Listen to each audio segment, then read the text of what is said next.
it's a very different episode today. It's a crossover episode, but before I let Keith, the host of Couch Command, the podcast that we're crossing over with, take the wheel, so to speak, I'm just going to quickly give you guys the translated Chinese fiction news, the TrChFic news.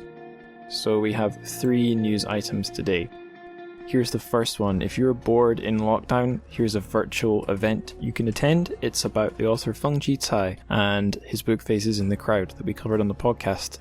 So the event's called Tales of Old Tianjin, and it's hosted by Xinran, quite a well-known author, well, in Chinese and in Chinese in translation. Xinran, if you're a fan of Chinese lit, I'm sure you will have heard of her.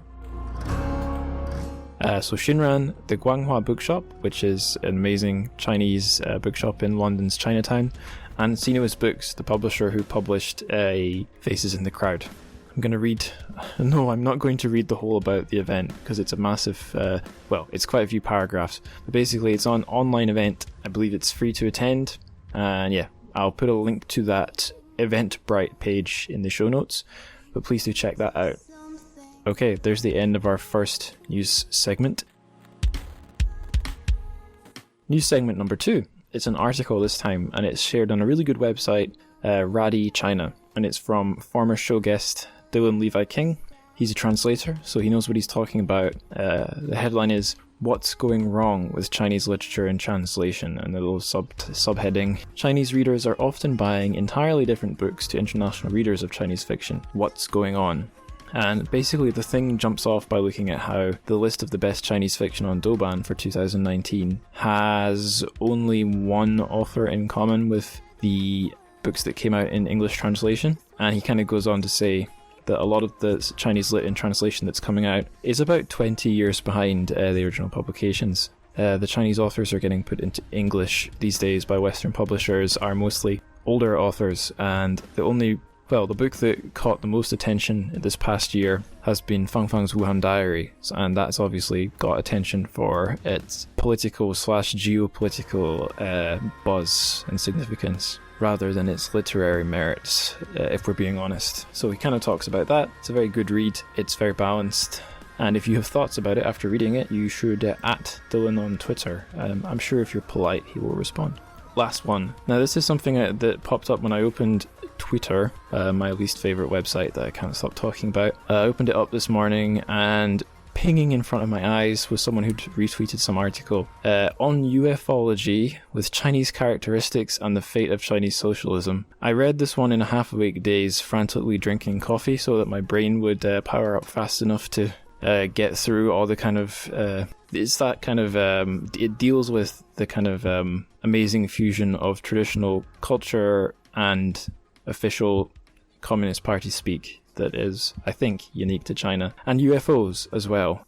I really need to reread it, but if you are looking for something surreal written in formal language, check this article out. I will put it in the show notes. Okay, that is the TrChFic news done with. Without further ado, bang, let's get on with this takeover. Let's listen to my interview with Keith.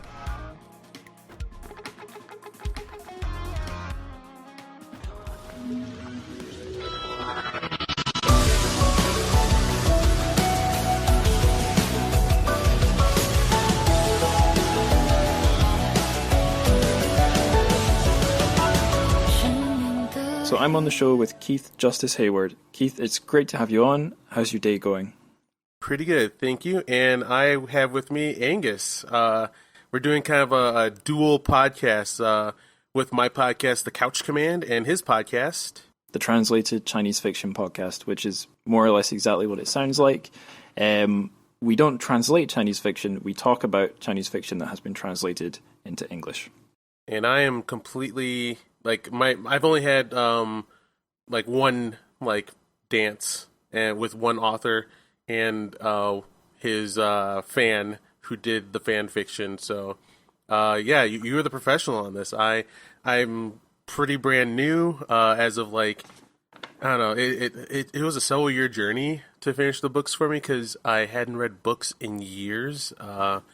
Life just kind of changed around me because social media just devastates attention spans, and then there's so many options to do anything you want to at any moment for entertainment the last time I was reading books was when I was riding the bus, and once I got a car, that brought into that. But yeah, like I'm not sure if you want me to just get going into how I got into the books, or where do you want to start? I guess we should say precisely what book we're doing. So we're doing, slightly strangely, the third book in a trilogy. We're doing Death's End, which is the third book in Liu Cixin's Remembrance of Earth Past trilogy, which is maybe more commonly known as the three-body problem, or even just three-body, which is probably what we'll be calling it this episode. And I have done Liu Cixin once on my own podcast before, but we just did one of his short stories. I've kind of avoided doing three-body. It felt like almost too obvious and something that a lot of podcasts have already covered. So it's nice to be coming at it kind of from its ending rather than from its start. It's hopefully we're doing something for the podcast listener out there who's listened to all the other three-body problem podcast episodes available online. Hopefully they're now looking for something a bit more niche, and they found us. That's what I'm kind of visualizing.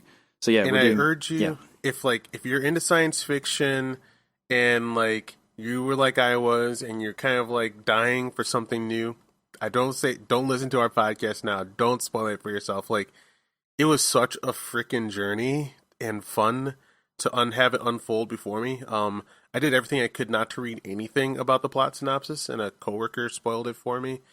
But yeah, like going in completely like bare and raw, like not knowing what's going to happen. It's been one of like the most fun fictional experiences I've had in freaking years, since The Matrix, or maybe since Lord of the Rings trilogy. Yeah.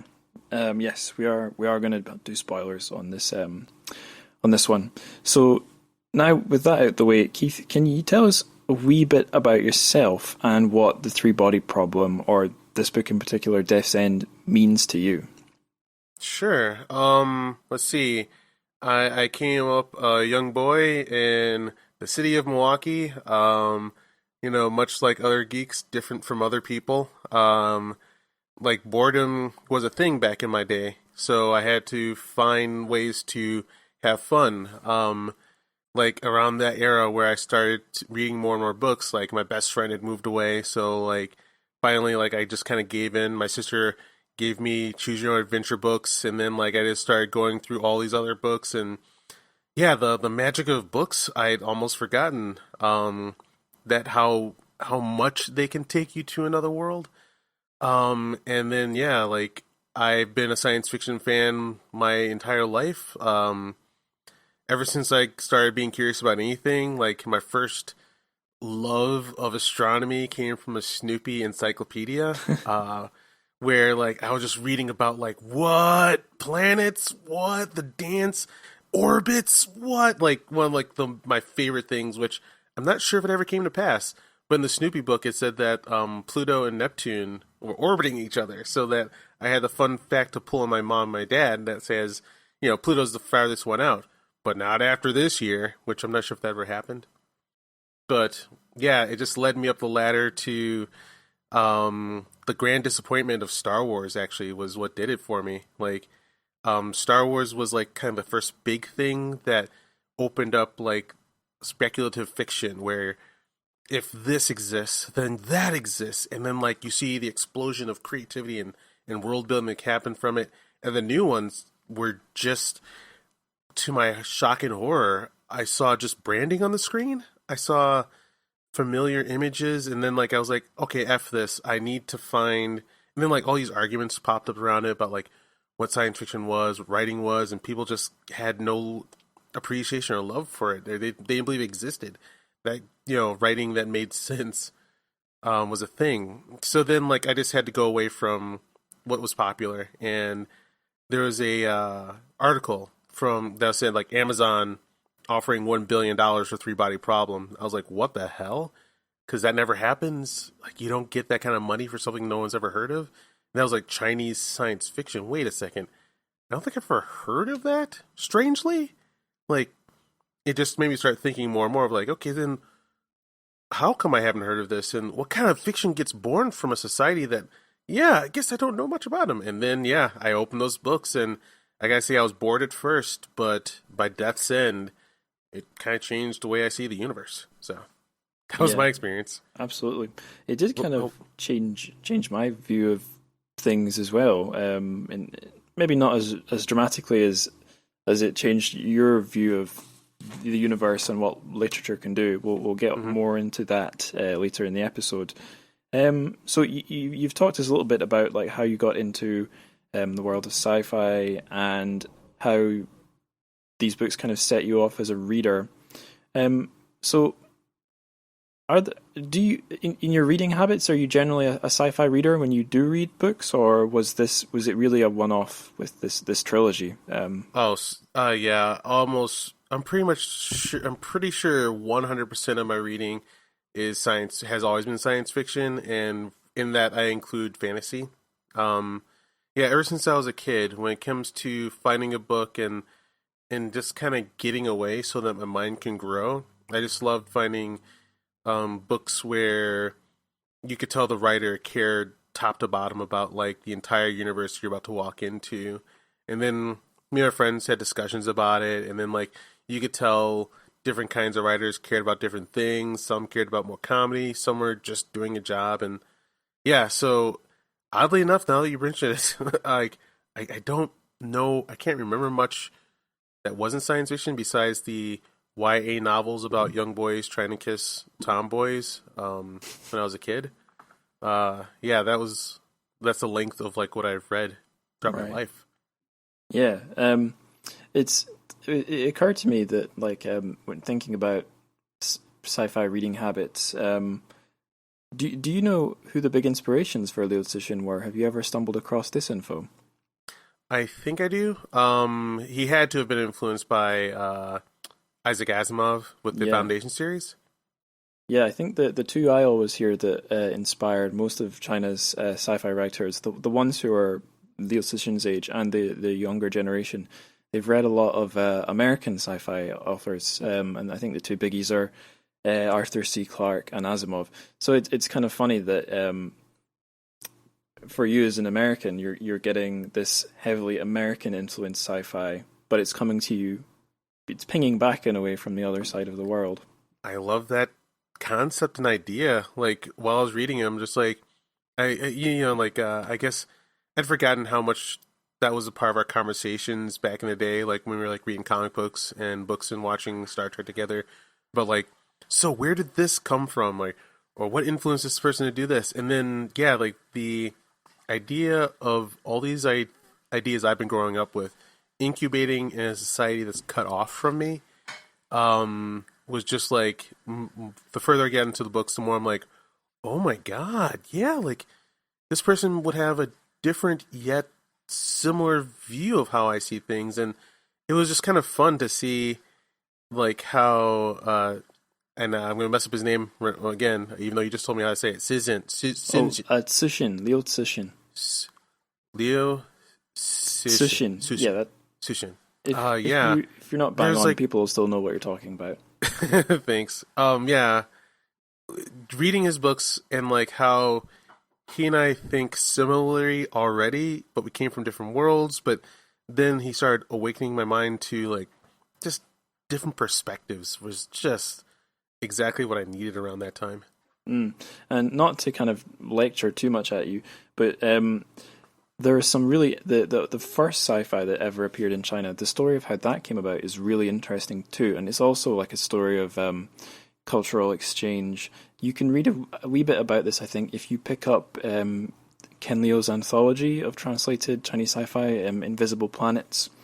There's one or two intro essays by some of the authors there that go into this a bit. But basically, long story short, the first sci-fi that came into China was translations of European works by this guy called Lu Xun, who I've covered on the show a couple of times, and his contemporaries. But then the sci-fi, so there was things like H.G. Wells, Jules Verne, kind of like adventure stories about the wonders of science. And this was seen by some of the kind of progressive intellectuals in China at the time as a way to kind of promote science in a country that desperately needed some scientific progress from their point of view. So even the very first Chinese sci-fi stories were kind of modeled on Western or foreign influences. So Whether people want to say sci-fi is a Western genre or not, that's one thing. But what the thing that me and you might find really interesting is in sci-fi in China has always kind of been about some kind of dialogue with the outside world, and now it's kind of turning into a back and forth rather than a one-way dialogue. And there's other influences that came, like Russian influences later after the revolution, but I'm not really an expert about that. But if anyone's curious about that, Xiajia's essay at the start of that Invisible Planets book is a really nice, neat little explanation of that. And I think you can read it online for free as well. It's called What Makes Chinese Science Fiction Chinese. I'll put a link to it in the show notes.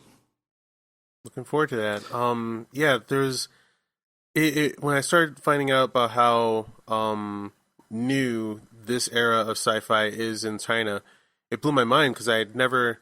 My entire universe has always seen sci-fi, so it kind of broke my brain to think about an entire civilization that doesn't think about sci-fi or didn't have it always in their, like, every day of my life, somewhere on TV or somewhere around me, there's science fiction. So I was just kind of thinking, like, so what does a world look like without it, or what does a mind look like without it? And then, like, also I saw that the guy who translated the books, or who translated the two books, Ken Liu. Yeah, Ken Liu. Leo.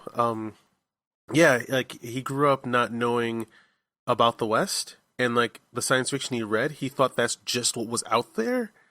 And that just blows my mind that he thought it was real. And yeah, I'm still blown away that, like, you know, what does that create in one's mind, and how they look at the universe, and like, why would their entire civilization not have science fiction and have to have it introduced like it was? Like, that just it's hard to imagine.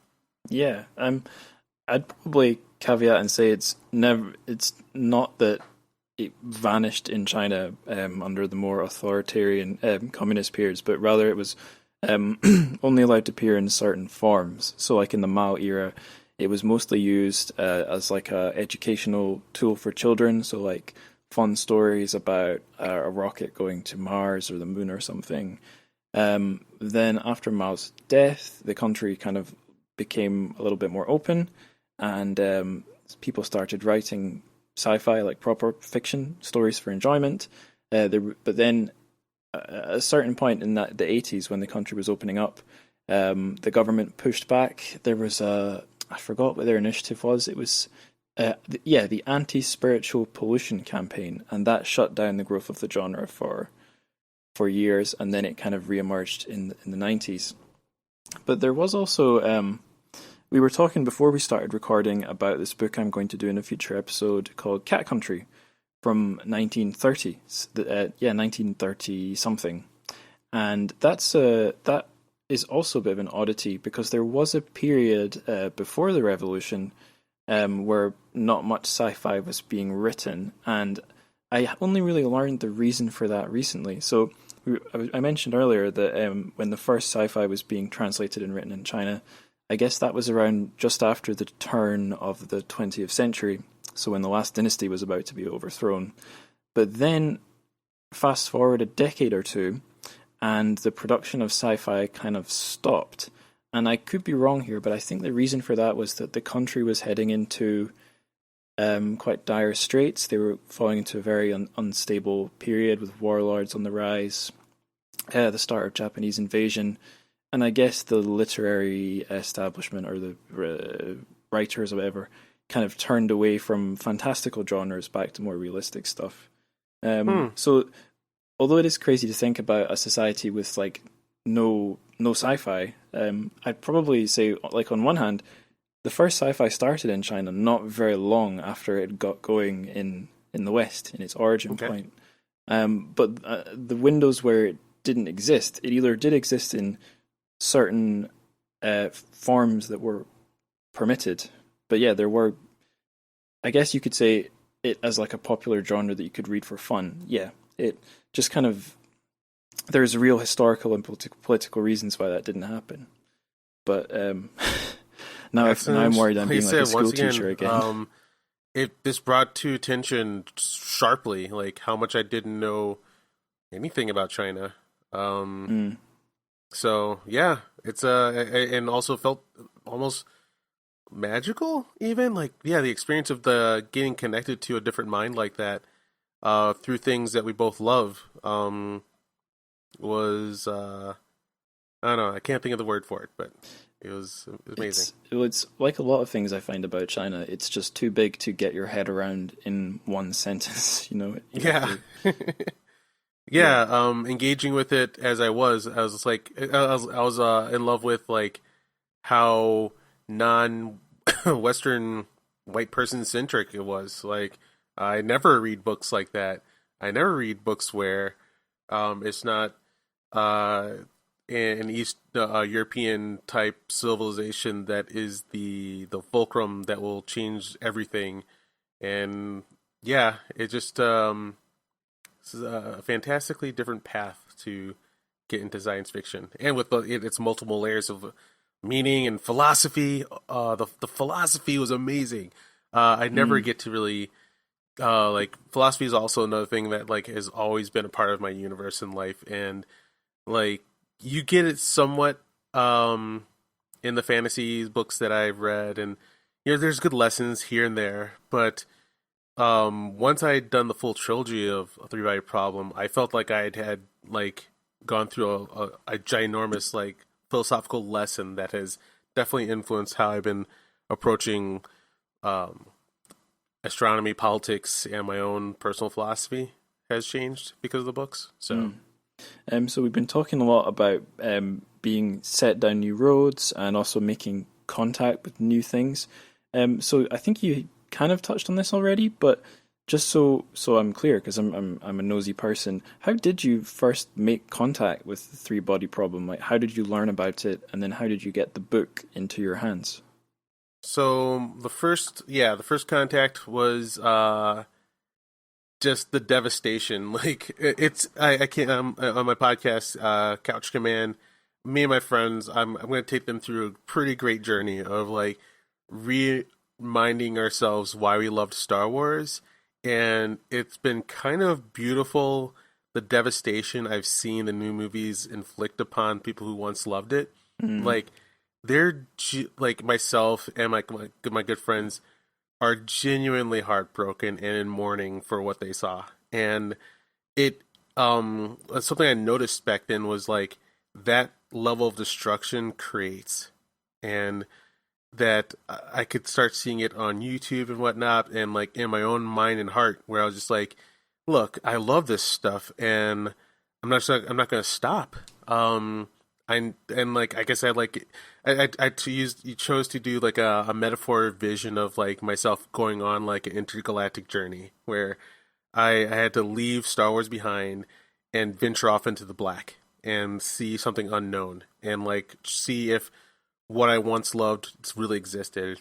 So then I kind of went on a almost a mystery hunt, where the first hint was Amazon wants to buy Three-Body Problem for $1 billion, and that made no sense. You don't spend $1 billion on a book series that you haven't been seeing on Good Morning America or whatnot for a couple of years. So I had to find out, what is this? So for the first time in many years, I was like, I ordered the book off Amazon, and I made sure not to read the back of it. I just started reading through it and just like letting my mind be taken on this like weird freaking journey of like cultural evolution. What the hell is that? Oh my God, murder. Jesus Christ. Yeah. Wait, and then like reading the books, I'm just like, when does the science fiction kick in? I'm massively curious as to, like, I have to admit, I was bored at the start, but it kept me going no matter what, because like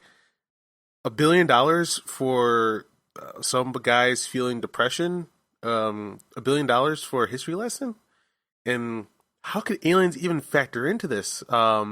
Taken into depths where Yi Wenji, is that her name? Wenjie. Yeah, Wenjie. Yeah. Cool. Yeah. Sitting in the depths of that station with her, I felt it like this cold, lonely, drawn out depression of like feeling like I'm in a college library, not sure what I'm studying for, and then bing, do not answer, do not answer. I was shocked. And I'm like the first hint of science fiction that like really cracked in. And I'm like, what? That would be the first. Wait, why? And then yeah, it just took me down the well where I was like reading while camping, going, why are these people deflating in a VR? What is happening? But yeah, like such a slow burn. And it makes you earn it. Like, like there's a guy who keeps on seeing the countdown on all the pictures, and one of the things I was thinking was like, oh, this is gonna be like a Western bullshit where, like, it's shocking, but the visual, that's all you need. Like, new Star Wars is like the visual itself, and we're gonna stop there. But then I felt that the writer was more intelligent than that, and it took like conversations beyond the third book to figure out like that he was seeing a projection from a Sophon, and I'm just like, oh my god, like the detail, the care of like how things connect and work together. It was just it rewoke what I loved about fiction, science fiction. Reminded me that writing was such a skill that I once loved, and yeah, I'm now rambling over the place, but it was a fun personal discovery for me where no one else was talking about it. There wasn't news, there wasn't an announcement. It was just me alone clicking across the internet going, all right, let's see if I can uncover this mystery. And yeah, I got to unfold the mystery and then all of a sudden make friends with geeks in China, which like I hope this gets listened to by the geek population of China, because I guess I've always had like a weird connection to them where like I did a website called hinchinjustice.com, and I had a web podcast on there where we talked about live action Japanese science fiction a lot. It was called HJU Radio, and like whenever I'd look at the stats, I'm like, why are there thousands of people in China listening to me? Like, what is that connection there? And like, yeah, going down the depths of Three Body Problem, like they care about the weirdness and darkness as much as any of us, and it's just been fun to connect across the language barrier on stuff we all love. Yeah, totally. A thing that surprised me when I moved to China, but obviously with hindsight, it shouldn't have been surprising, was how much like Japanophilia there is there, at least for like pop culture wise. They consume quite a lot of stuff like that in China.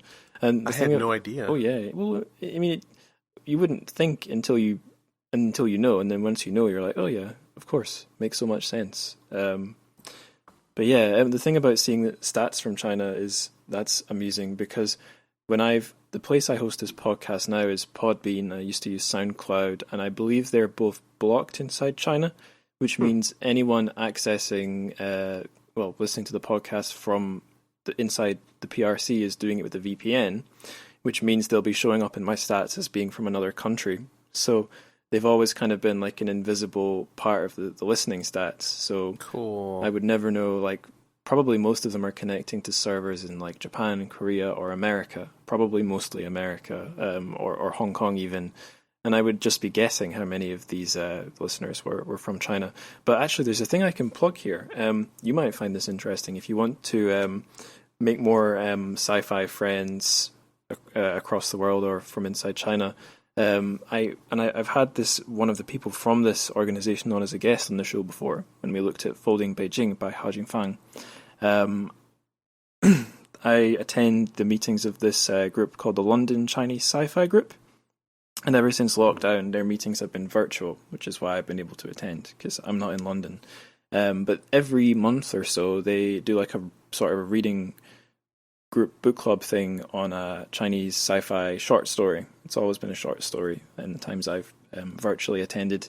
But recently, they started having authors on as guests. So just 4 hours before I got on the line with you, Keith, I was in a Zoom call with a load of nerds, Chinese sci-fi loving nerds from around the world, plenty of them from China or the Chinese diaspora, but the the special guest was Bao Shu, the author of Redemption of Time. I was just talking to him a few hours ago. Oh my god! Yeah, I can't even. I love how mysterious he is to me. I have no idea what he looks like. And Bao Shu, that's not his real name, right? yeah, that's his pen name. Yeah.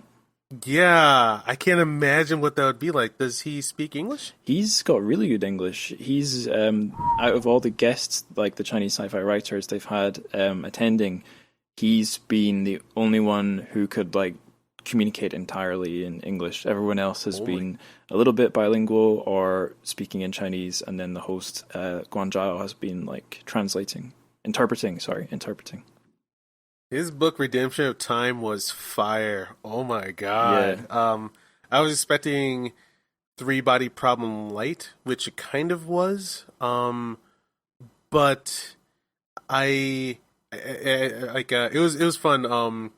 When I joined the Three Body Problem group that we have on Facebook, and like just seeing other Chinese geek fan reactions, where one guy took one picture of him holding it, and the next picture was the book in the trash. Just I was dying laughing, and I can see why. Like it goes away from the hard science and becomes more of a Green Lantern story. But I had so much fun with it, and it made me better understand this thing where people say opposites are the same and they create each other.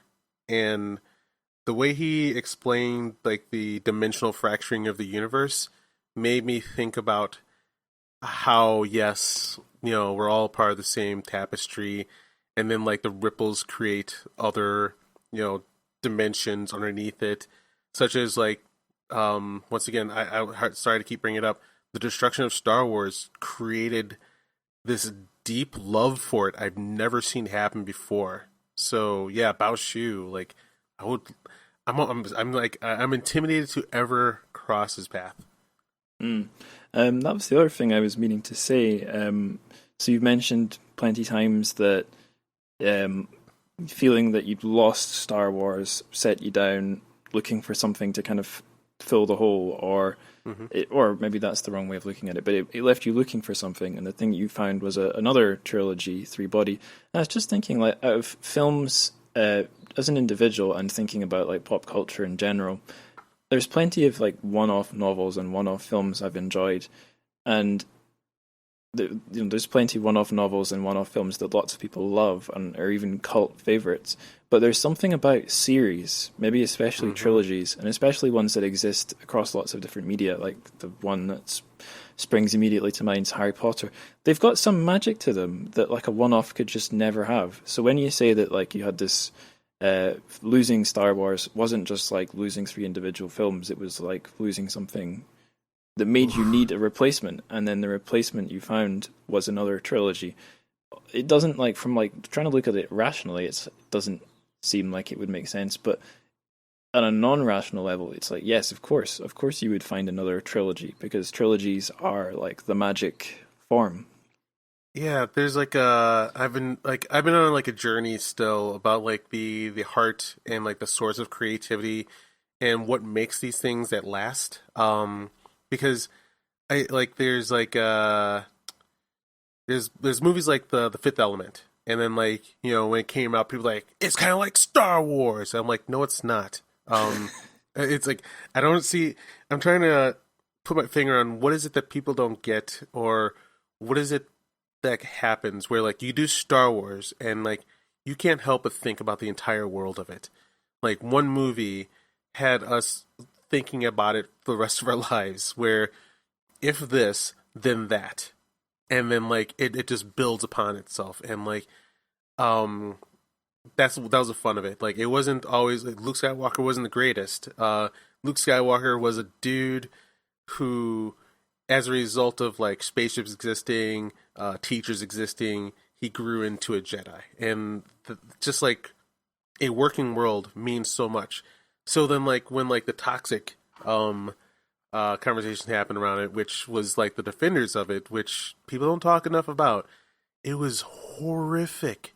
The fun geek conversations where me and my friends talk about like the building blocks and the puzzle pieces of what makes a world fell away to, you say you like it, if you're a good person, and then manipulating the conversations around that so that you weren't talking about the pieces, but making sure you form your opinion in a way that says you like it to prove your virtue.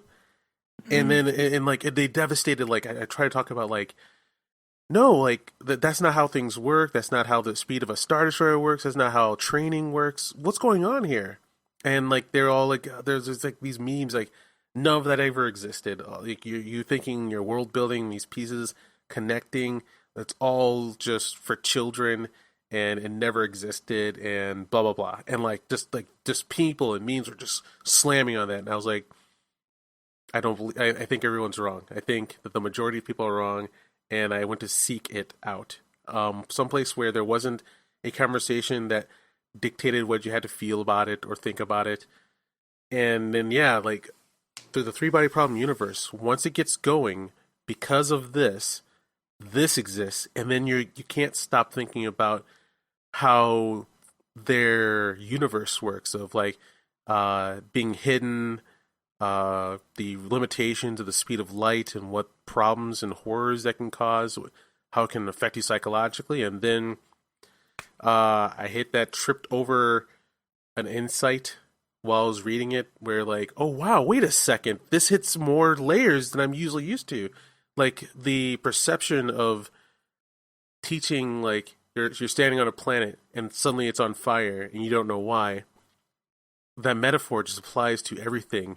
And how much it taught me about, like, my own life, like, tragedies that have hit me hard, and they seem to have come out of nowhere. But then, like, yeah, if you look up at the sky and you see, like, a distant star that you've never seen before, if you understand how the world works, you start understanding, like, where tragedies come from, why you should prepare for them, and how someday, eventually, one will be beyond your imagination. And yeah, I just learned so much from those books. So, yeah, once again, I'm not sure if I'm rambling directionlessly or not, but yeah. No, it shows that the things affected you, and that's the most important thing a book can do to someone, I think. I can definitely... I've never been a huge... what am I trying to say? I've never been incredibly so invested in, like, the world of a fantasy novel that I would get as let me start again. How can I say this? Yeah, while I've never been as kind of into a fan culture that it could like, that if it became turbulent it would throw me off. I've never been like that, but I can feel some of your frustrations about things you enjoy being wrapped up in culture wars. You know, I'm sure a lot of people listening know exactly what you mean. But and these things dominate the entire way that a work of art or media is framed. And if you try and express a view or an opinion that is completely technical and isn't on one side of the culture war, you'll be dismissed and shoved over to one side. And yeah, it's incredibly, like, sad to see conversations get reduced to, like, one team versus the other, and the actual enjoyment of the work is sidelined. It's sad. It was... I had never seen anything like it before, actually. It was part of my fun fiction... not fun fiction, but the metaphor of how I was engaging with it, where my conversations that I'll reveal were almost martial art. When, like, the first wave of, like, just devastating conversations, I got just attacked, like, over and over on Facebook about, like, you know, my stance on, like, what I think of women, and I've never been questioned on it before, because it's, you know, it should be obvious everyone's equal, but, like, it just came like a tidal wave, and, like, I was confused. So then, like, you know, all the lessons I've learned from martial arts was, like, you do a strike to see the person's soul and how they block, and then you work through that like a riddle to figure out, like, what is the answer to this conversation. So then, like, if there would be times where I started noticing, like, you know, I get to the point where, no, like, Star Wars is always equal. Like, Leia was leader of the team. Wait, you don't notice that? You don't know what I'm talking about. I was sitting around and yeah, it eventually just kind of woke up that the level of where I engage on fiction and care about the details and how things interact and interlace, apparently lots of people don't do that at all. They just use it as a medium to express their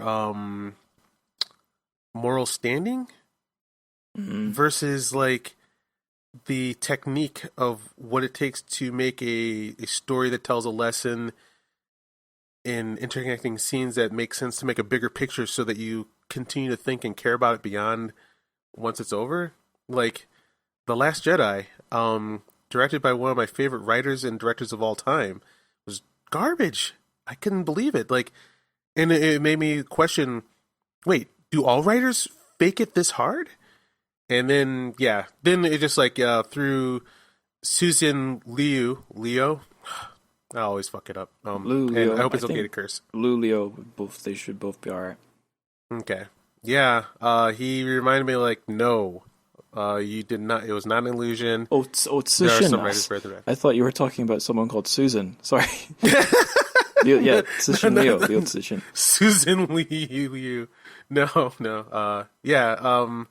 But yeah, it was a Mr. Miyagi class I went through 3-Body Problem where you're waxing on and waxing off and like you're doing it for a long time. It's kind of I got a little bored with like this virtual world that didn't make sense until you get to the final lesson of this is what you've been learning all this time.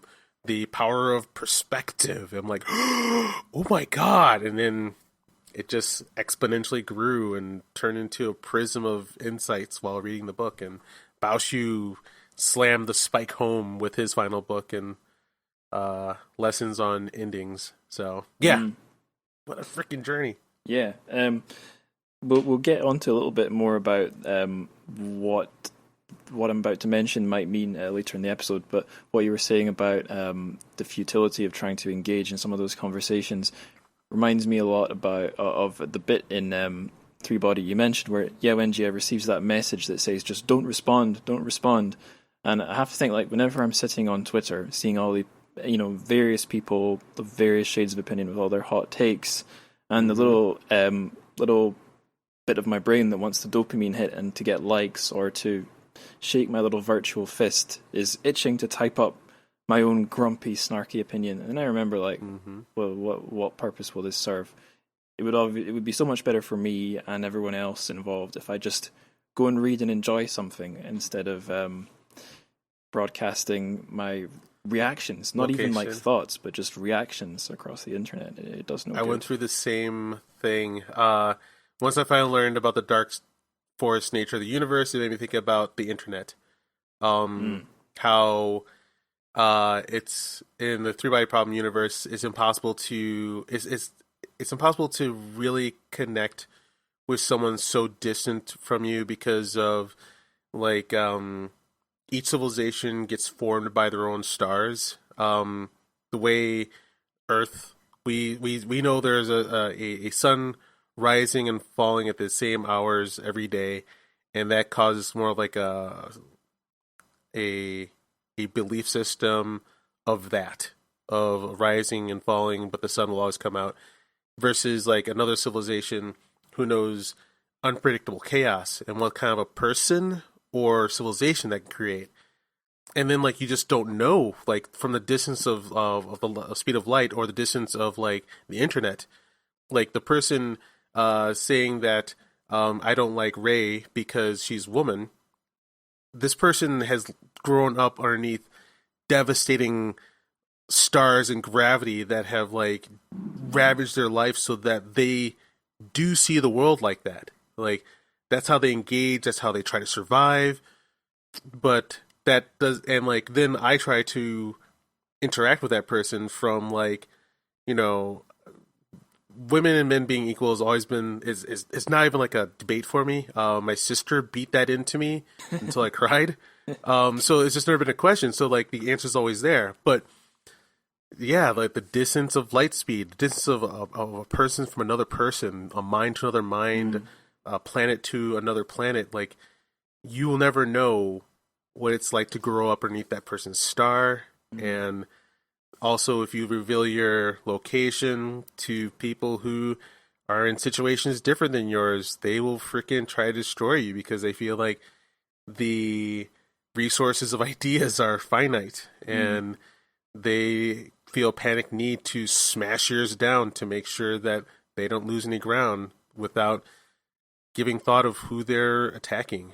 So yeah, like I while I was going through it, I didn't know what the fuck was going on. I was like, why are people doing this? Why is the world a horrific place like this right now? And then yeah, the Three Body Problem books gave me the kung fu philosophy lesson of like on top of the mountain. This is what you're encountering, Keith. This is how it happens, and this is kind of how you can handle it. So yeah, it just taught me about interacting with humanity, even. Yeah, it's a funny kind of contradiction because in these books and have present this worldview that is so pessimistic about different groups ever being able to understand each other and cooperate. It's generally very pessimistic about any positive things coming out of interactions between you and the other, you and the thing or person who's different. And yet, it's contradicted by the fact that the series is such a success story in cultural exchange. It's what's brought Chinese sci-fi to the West. So we might get more into this sort of stuff later, but I think we should probably move on with our chat onto like the spoiler zone, and talk a little bit about the series as a whole, just so it's clear what we're talking about, and that should enable us to get into some of the other themes. So I'm going to attempt to summarize the whole trilogy here, and if you think I've missed anything key, please jump in at the end or even as I'm going through. And yeah, obviously, if you guys are listening and you don't want anything spoiled, this is the time to find another find another podcast because we're about to spoil the whole thing. But yeah, so we start off in the Cultural Revolution. We're following a young lady called Ye Wenjie, and she is assigned to a station that the Chinese military, the People's Liberation Army, is running, and they are trying to broadcast their message into space so that basically Maoism will be the first human ideology that reaches alien life. And she's sitting at her desk, she's feeling very dispirited, and she receives a message from another civilization. She's warned not to respond to them by the message she's receiving, but she does, and that triggers this alien civilization, the Trisolarans, to basically come for Earth because their own world is uninhabitable, long story short.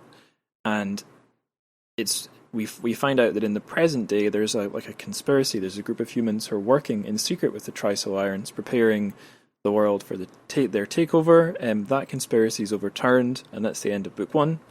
In book 2, humanity's got about 500 years, I think, to get ready. I think it's 400. 400. Not to split hairs. Oh, well, please do. They've got 400 years to get ready, and they build a great big fleet. The fleet is wrecked in one of the most amazing set-piece things anyone's ever going to read, and it'll be interesting to see when this thing gets made on Netflix, how they do that, if it'll be a success or not. But anyway, the human fleet gets wrecked. It looks like it's game over, but the character we're following in book 2, whose name is Luoji, he figures out this way the universe works that Liu Cixin has devised, called the Dark Forest theory, where basically you must not let any civilization anywhere in the galaxy know where you are, because they will take you out immediately so that you don't become a threat later. And he uses the threat of broadcasting the location of the Trisolaran fleet and Earth as sort of like a mutually assured destruction. It's called like a deterrence system or something. And that saves Earth for the time being. Then we get to book 3, and this is where the series, which has already got pretty complicated, just exponentially gets bigger, and this is where you're probably going to need to help me out. Right. In fact, do you want to take over here? Because I think I'm going to mess it up. I will definitely mess it up. like yeah, I'll definitely be messing it up. So I can try to follow along with you. Like my brain says that it starts with a young lady in like the Roman era or something like that. Oh yeah, the fall of Constantinople. The Turkish Ottoman Turks are coming to destroy the very last remnant of what was once the Roman Empire. But she knows of was it dimensional fractures that allow her to cast what she feels are spells, but what she's just doing is actually just affecting the normal universe. It's always there, but through different places that people don't know are there. Yeah, I think that's it. Then it leads on to Tian Ming. Yep. Did I say his name right? Yep. Yun Tianming. God bless his heart. Him and his lovable woman, but then he gets hit with a terminal disease. The woman comes back around to him and says, "Yeah, you're dying." So, and he's like, "Oh my God, she loves me." He's like, "No, can I use your brain?" And he's like, fine, fuck it, throw my brain at some aliens." And they do, and then this creates like a different connection as they start to understand or try to understand our fiction and our ways of thinking and creation. That if we don't listen to Bao Shu, makes it so that their civilization starts creating multi-dimensional fiction that comes back to us. And now I'm getting lost. So where would you go next in the story? Yeah, so we have like a period of cultural exchange between the Trisolarians and Earth. It's like a golden age. Maybe something that gives us an idea of how Liu Cixin thinks. Mankind becomes very kind of effete. Men become more feminine. I think that's a big insight into how his mind works. And basically, things are too easy for humanity. We get lax. Logi passes on the torch as the guy who has like his finger on the proverbial deterrence button to this young lady. And I thought it was interesting. He turns Logi into a stereotypical, or from my point of view, stereotypical kung fu looking master. Yes. Fu Manchu mustache and like robes. I'm like, okay, I love that he did this because it seems to reveal the image of how he knows I see Chinese kick-ass people. And then because it doesn't seem like something Lo Ji would actually do. Yeah. He's such a regular guy. Yeah. And then he turns into like a freaking kung fu silent master as he gives his life away to do a stare off against an alien race, saying, "I'll kill us both. I'll fucking do it." Mm-hmm. Yeah, he's my favorite character in the series, and Same. That's one reason. It's not the only reason, but the way that that trope that Liu Cixin used for like his final stage of his arc was, I didn't see it coming, but it made total sense. I was a big fan, especially his death scene. That was very cool. Yeah, I imagined it for. Do you ever see like there's a George Clooney movie, The Perfect Storm? I watched it and I fell asleep because I was really tired, and it was quite a dark film.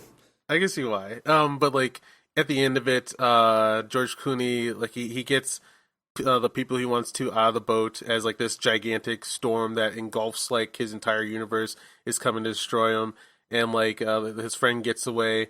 But he just says, "Nope, I'm going back into my boat, and this is the end for me. I'm okay with this." And that's what I saw Logi doing on Pluto. Going, "Nope, I'm going back into my boat. This is the end for me. I'm okay with this." And like, I liked his like final words. I don't think I'm missing much.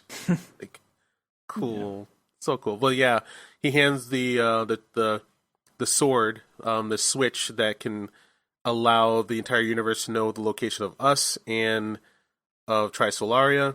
He hands over to a woman who's kind and good, and unfortunately, because of that, she has the common sense not to kill two civilizations. Yeah. And the Trisolarians attack right away, I think, right? Yeah, they've almost been like anticipating this happening, and they activate I guess we haven't talked about the Sophons. I think they use the Sophons right away. So this kind of remote control, crazy hard sci-fi, invisible to the human eye thing to just wreck everything on Earth. And even they used droplets. I'm pretty sure. Right? Okay. The droplets turned and like they were like, "Haha, got you!" Boom, smashed just everything we needed to protect ourselves, and Yeah. Yeah, if not for was it Zhang Bihai? Zhang Beihai. Zhang Beihai. Yeah, Zhang. Cool. Yeah, thanks to the humans that he saved out in the black, who've learned about the betrayal, both our locations got revealed, and the next step was just huge. Like, okay, and now I'm going to describe to you what civilization looks like when we don't live on Earth anymore. You're like, what? Yeah, the lessons of long-term thinking were amazing in this, and how like he took us on that journey. It reminds me of like I'm not sure where I saw it, but like China and the West have different takes on like the mythology of the flood, and how the flood for the West, it's we're hit by God. We better take it until He says it's over, and you just have to survive, which is kind of how Westerners kind of see tragedies. In China, on the other hand, I hear their story went as all the people just worked together over like generations, knowing that their generation's not going to see it in the flood, but they're going to start the means and processes of working the land and the sky itself to eventually grow themselves out of the flood through generations of work, which I thought was amazing. And yeah, through stacked generations of work and thought, but not enough thought, we put ourselves behind Jupiter to survive a supernova blast from the sun, which I love that idea, and I hope that Leo did enough research to know that that's actually a thing that could happen. Like, could we survive a nova behind Jupiter? Oh, I have no idea. But yeah, we takes us to the bunker era where humanity has left Earth. We create all these cool kick-ass space stations. One that will allow you to stand on the roof of it and just watch Europa, the moon, fly above your head. And just magnificent things. There's a thing that I've heard people have a problem with, like how men and women are portrayed in the book. Men are strong and women are. I don't think he's saying they're weak. I think he's saying that there's a kindness, and what I saw and like what I try to tell people is that like what I read wasn't a commentary of like what men and women are supposed to be. It was a commentary of like how we're the same, like how we will always need the balance and the cooperation of what we both see, what we see as masculine and feminine, to survive. Like you need kindness, you need vicious strength to keep going on. And it wasn't that the next sword holder, what's her name? Cheng Xin. Cheng. Oh man, I've been saying that wrong. Is not that she's weak. Is she's got what should be, what I hope is the normal human heart of compassion, and she's not able to do the vicious thing that was needed. But yeah, she's just another reflection of like, which hopefully is in all of us. But then after that, she decides to kill the Lightspeed program, which dooms us all. And then yeah, like that one chapter hits. Me and my friends love that chapter where Singer appears, because it's just a bunch of garbled crap. Like you're like, wait, what sentence did I read here? Why does nothing make sense? And then like, God bless their skill of writing. Like, it was just like a bunch of babbling, garbled nonsense that slowly crystallizes into the vision of, oh my God, another alien civilization. Oh my God. Oh, and then like they start using terms that, you know, you can translate yourself about like, oh, this place has shadow corners. I'm like, like I didn't see. No fiction does this, that except for Arthur C. Clarke, who did this in something, some other book, whatever. I can't remember, Children or something. But yeah, no book says when I said I was going to kill all of humanity, I meant it. And he throws that two-dimensional foil at us, and it starts expanding, and like, yeah, the description of the destruction of our solar system, and no turning back. And like, I loved how much he seemed to know how in depth of science fiction I think, because like usually a writer like Arthur C. Clarke does the vanishing of the solar system and that's it, and there's not much more to think about. But like the 2D foil and like how it turned the solar system into a two-dimensional, beautiful, exact painting of what would happen if you two-dimensionalized all of our particles and everything about us. Then like yeah, I've always thought about this kind of thing actually. Like if you have infinity and like the superpowers of all of the universe, eventually some civilization is going to come across this and reconstitute it, right? Mm-hmm. And he's like, he thought beyond my imagination. He's like, no, Keith, thought of that. All you're seeing is radiation. It's vaporized, Keith. There's no coming back from this. I'm like, what? You even knew my daydream? Oh, crap. Oh, my God. It's all gone. I think there's a few things in... there's so much going on in Death's End, it's probably impossible to catch it all trying to go by your memory. I guess there's a couple things we should talk about now so that we can use them for discussions later. One is the warnings that we get from Yun Tianming and his use of stories about paintings. How well do you remember those? I have a hard time remembering them. And also, while I was trying to dig through several layers of like understanding the meaning, I didn't get it.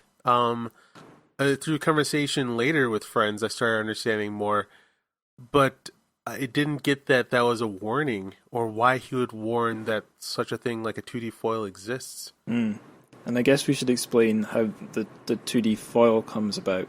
So when the trisolarian droplets take out Earth, all of humanity's herded into Australia, and they basically have to live out like a dark age. That's one of the bits of the book where I was like, fucking hell. This is when people start eating each other? Yeah. Like, holy shit, dude. Yeah, it's so very dark. And I can't... This is the bit where I might need your help. How exactly the humans managed to get themselves out of that situation? Is it Zhang Beihai manages to broadcast the location of the Trisolarian fleet, and then I don't think it's Zhang Beihai. It's not Zhang Beihai. I think Zhang Beihai has been vaporized by that point. Right. It is another guy whose name I can't remember. Oh, who it becomes the new leader of the fleet. They all do that hologram button where they're all voting yes or no, we're going to do this. And then that beautiful scene where it's one last vote that can say, all right, I'm doing this.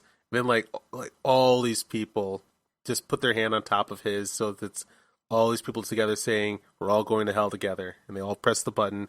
And once that signal goes out, everything about Trisolaria and Earth and Australia, they're like, oh shit, it's over. Yeah, because it's over. Yeah, because the fleet gets hit just as they basically prove the theory.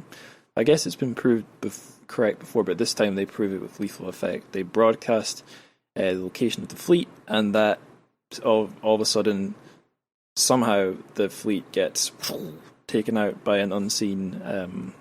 No. So like, what happens is like we broadcast the location of Trisolaria. The moment that happens, they bug out. They take their droplets and get the fuck out of our solar system altogether. They leave us alone. We're not sure if there's still Sophons here, but they're likely not, because they don't have they aren't as crazy as humans. They're pretty straightforward. They're like, the math happened here. This place is gone, obliterated in a moment of time. So now it's our time for us to take our two fleets and just turn out into the black and try to find another place. We don't know. Like, one of the fleets gets destroyed. We don't know what by what though. Right. Like they ran across something that took them out. Right. But the other one survives to the end of the universe. Yeah. Which we'll get to the very, very end as well later in the episode. So it seems like every one of these questions has the potential to go on forever. Here's another one that might do that. We've maybe touched on this a wee bit, but what were your expectations before picking up book 1? And were any of those expectations proven correct by the end of book 3, or had they all been completely blown out of the water? Blown out of the water. I had no expectations going in.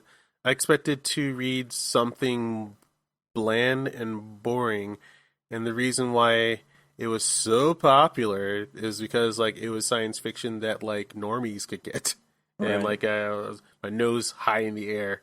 So I expected to read something very boring and limited in imagination, so that it could just stay within the parameters of like how people normally see the universe. And then by Death's End, it was just like, yeah, it was like starting at the beginning of Mr. Miyagi teaching you how to sand the floor, and then by the end of it, I am the bride in Kill Bill.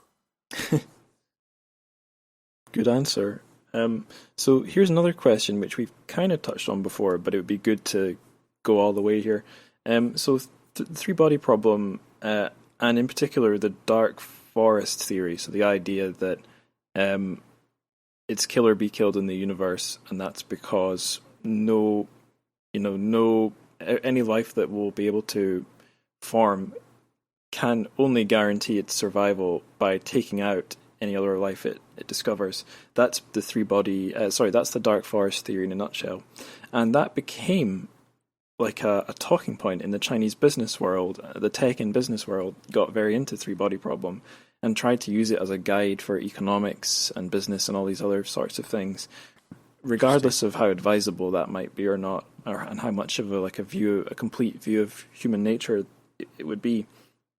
I've been unfortunately the book series unveiled for me the dark depths of human nature. Like, when there is a limit of resources, the only thing keeping us good is like the levels of thought that we've been taught. Like when it comes like what I've noticed a lot, like about politics and business now, is that like they are on another dimensional level that we don't usually operate on, where if they don't do a certain thing of total elimination, then someone else will eliminate them. I don't think it's a good way to go about things on a humanitarian scale, but if you want to succeed, then yeah, unfortunately. Yeah, it's definitely, I think, like in my own country, in the UK, it certainly holds out. Where if you want to achieve something more than just absolute base greed, you still have to be operating on a kind of a cynical or highly compromised way of doing things. This is my own sort of lefty views here, colouring what I'm saying. But if you look at the last successful left-wing politician in the UK, it was Tony Blair, and he was a guy who was operating. What can I say? He wasn't an idealist. He might have been presenting himself as such, but he was much more like a Zhang Beihai than a Cheng Xin. He was.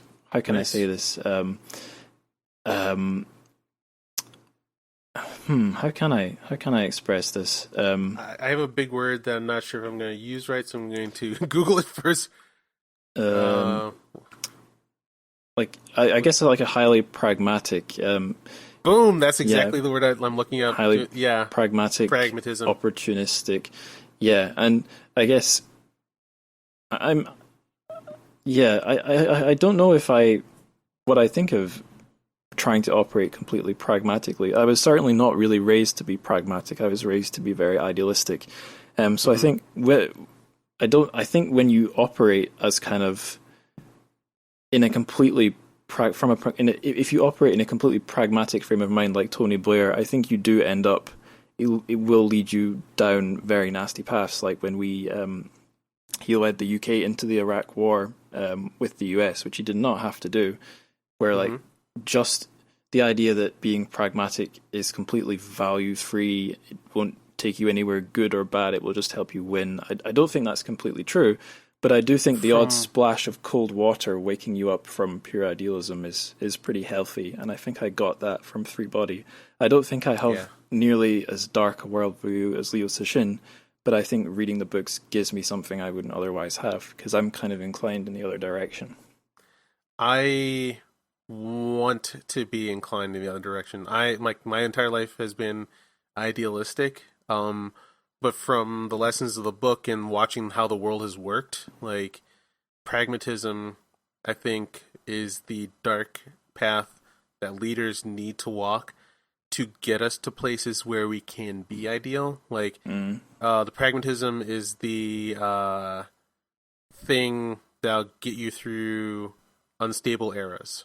Like, when things are at their chaotic and evil is reigning, and, you know, like, the other side, whatever I consider the other side, like in my country of America, they don't give a shit about playing fair or giving up things because it's right or wrong. They're doing the things they can based on the rules that they are provided, and if they can bend them and break them, they will, and they do keep winning.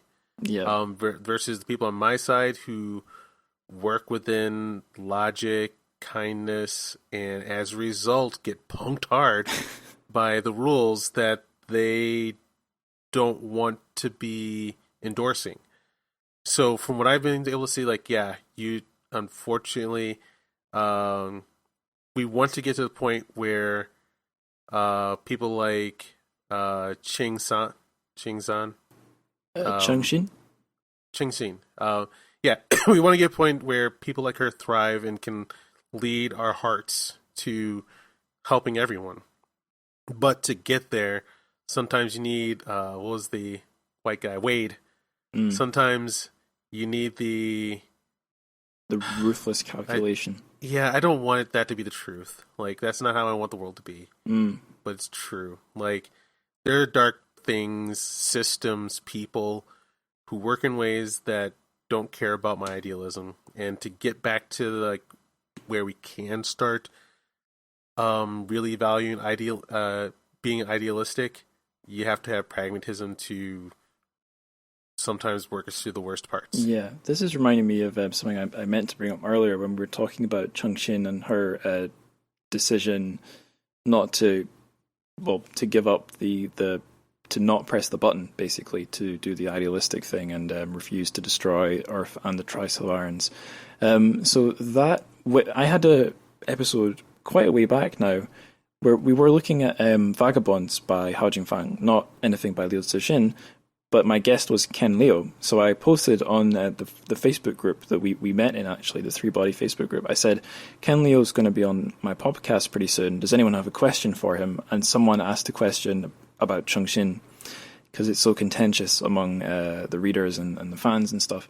And I think Ken Leo he's quite a idealist himself, let's say. So his answer was interesting. He said, in his opinion, and he thinks, in Liu Cixin's opinion, the message that we should take from what Chongqing did is that we should do the right thing even if it doesn't result in us winning. So things are right or wrong regardless of the consequences, which is a philosophical position, which would be the topic of a whole other podcast. But it's an interesting thing because, like, I think his point of view is it's a very wholesome one. There's a lot you can take away from it, and I didn't start an argument over that on the episode, but I thought about that over the next few days, and I was like, yeah, I'm not so sure. I probably lean a little bit more towards the consequentialist, the opposite position, where the consequences can make a thing right or wrong. I want to be, the person I am and want to be the way I want the world to be. I agree with what he's saying. But if that leads to you, your loved ones, your family, your entire everything not existing anymore, then you don't get to go on to teach kindness and love and whatnot. Like, doing things that are right, even if that means your end and the obliteration of everything that you feel is right, like, then you don't get to have that grow more. Does that make sense? Yeah. It's you're taking the future into account rather than just like an individual action. Yeah. Three-body problem fucked me up pretty bad.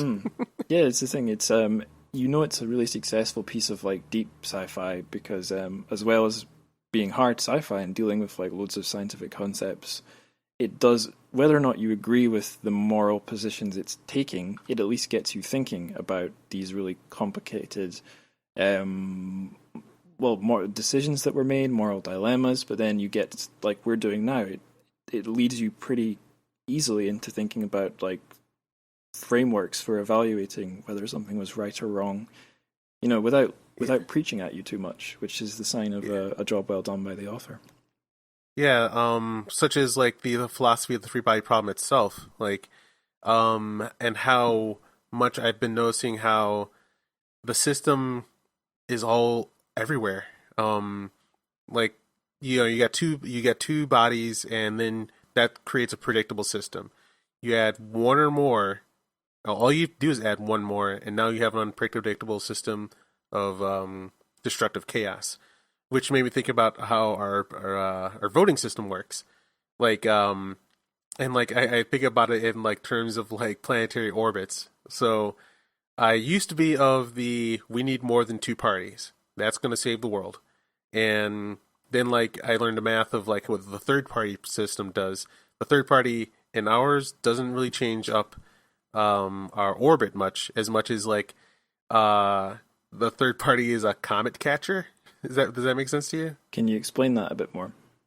So to make our solar system stable, and so Earth has a chance, we have Jupiter, which is a gigantic gravity well that attracts comets and other bombardment things. It absorbs attacks of like celestial bodies. And I think the third party that we have in our voting system, it absorbs math. It absorbs those votes. Like they create these secondary parties so that people throw away their votes, and it siphons away numbers away from to two big voting parties. So then you have two big systems that polarize each other and creates a stable system of things kind of gravitationally going back and forth, but stays in between and keeps us going further. So then, like, I guess what the danger could be is if you add a true third party to that voting system, then, like, if you have a fool like Trump can win, then who knows who could win? Like, if you add more actual viable options for humanity to choose, we chose a reality TV star because humanity, broad systems, we're not that smart and we like candy. So, like, yeah, all you have to do is add a true, actual murderous warmonger that offers enough people enough candy, and next thing you know, instead of us being mad at, like the three big things, like, instead of being mad about systemic racism and abortion, and that being, like, the only things we argue about over and over again, next thing we know, maybe we do stuff to have to worry about, like freaking organized murder rates, and yeah, like, I just started thinking, like, because the three body problem system of how two bodies stabilize each other, add another element, and you don't know what could happen. Yeah, it's changed how I think about politics. There's two things I'd say to that, and they've got nothing to do with three body. So I remember when I was like years ago when I was doing politics in school. One of the topics was the US, and I think the classes were fairly informal, and we're talking about like how, in some ways, how similar the US is to other Western democracies, but in other ways, how totally alien it is. And I think the teacher mentioned that there had been something like 5 US presidents who were actors in their career before they were politicians. Yikes. And now it's, which for all the problems 5? of, maybe not 5, but it was multiple. Because I think I'd known that Ronald Reagan had been an actor before. Yeah, he's the only one that I know of. But like, as a kid, he was actually just the spitting image of the perfect president. Right. I didn't know he was an actor. Yeah. And now we have, in the States, there's a reality TV star, and in the UK, the guy we have, he may not be a TV star, but he is a clown with bright yellow hair, just like the US leader. But there's there's a really crazy example in Eastern Europe right now. Granted, this is something I heard through another podcast, so this is like third-hand information, but I'm pretty sure it's true. So the current president of Ukraine, before running for the presidency or for office or whatever, he starred in a TV show where he played the president. That's the age we live in now. Yeah, as a kid, when Jesse the Body Ventura, a pro wrestler, won an election, that was my first hint that I was like, oh shit, all it takes is being famous. Right. Because, like, our society here in America, like, television and celebrities, they really are something that I think we worship a little too hard because we see it every day. And why not vote for your favorite person versus thinking about country philosophy and potential growth of your civilization? The other thing I was going to say, I'll try not to go on about this too long here because it's not related to sci-fi, about two-party and multi-party systems. So in the UK, it's an interesting one because in our national government, it is basically a two-party system, a red party and a blue party. But in all the other, so we have like all the different local levels, like councils, the European. Well, we did vote into the European Parliament, not anymore because of Brexit, and then the devolved government. So I'm in Scotland. I also have a vote for the Scottish government, it's kind of like the equivalent of a state government in the US, and they all use different voting systems. The votes are counted differently. And those systems they don't produce one party with a strong majority. So basically, they tend to produce multi-parties, which means that they need to form coalitions to get more than half the seats and be in charge. So we have that at every level, basically, except the main government in London. But in mainland Europe, it's the norm to have these proportional voting systems. So a lot of Europe is run with coalition governments, and no one really talks about it that much here in the UK. When we did have a party who proposed, we had a referendum, we had a vote on whether to change to a proportional system, and the argument against it was, well, no, we can't have coalition governments, they're awful, it will be the end of us. And we completely ignored the fact that all our neighbouring countries do it and they're fine. Okay. But yeah, so in my idealistic mind, multi-party systems are the best. But then, if you look at pretty much the most multi-party representational voting system there ever was, it was 1920s and early 30s Germany, the Weimar Republic, which was one of the most. This is kind of coming back to Three Body, one of the most idealistic democratic systems ever, and what ended up happening was 1/3 of the votes were going to the Nazis, 1/3 of the votes were going to the communists, and the remaining third of the votes went to all the other parties who actually didn't want to get rid of democracy. So the idealistic system destroyed itself, basically. And maybe I was going to say that the long-term thinking. So multiple parties, maybe they are working for maybe a good several decades, maybe even a couple 100 years. But given enough time, you give it more chances to go crazier. Yeah, well, I think a danger of it is to form. I know this happened in Sweden, I think. A party needed to get a majority, and the only way they could do it was by incorporating a far-right party. They needed a few seats, and they got them.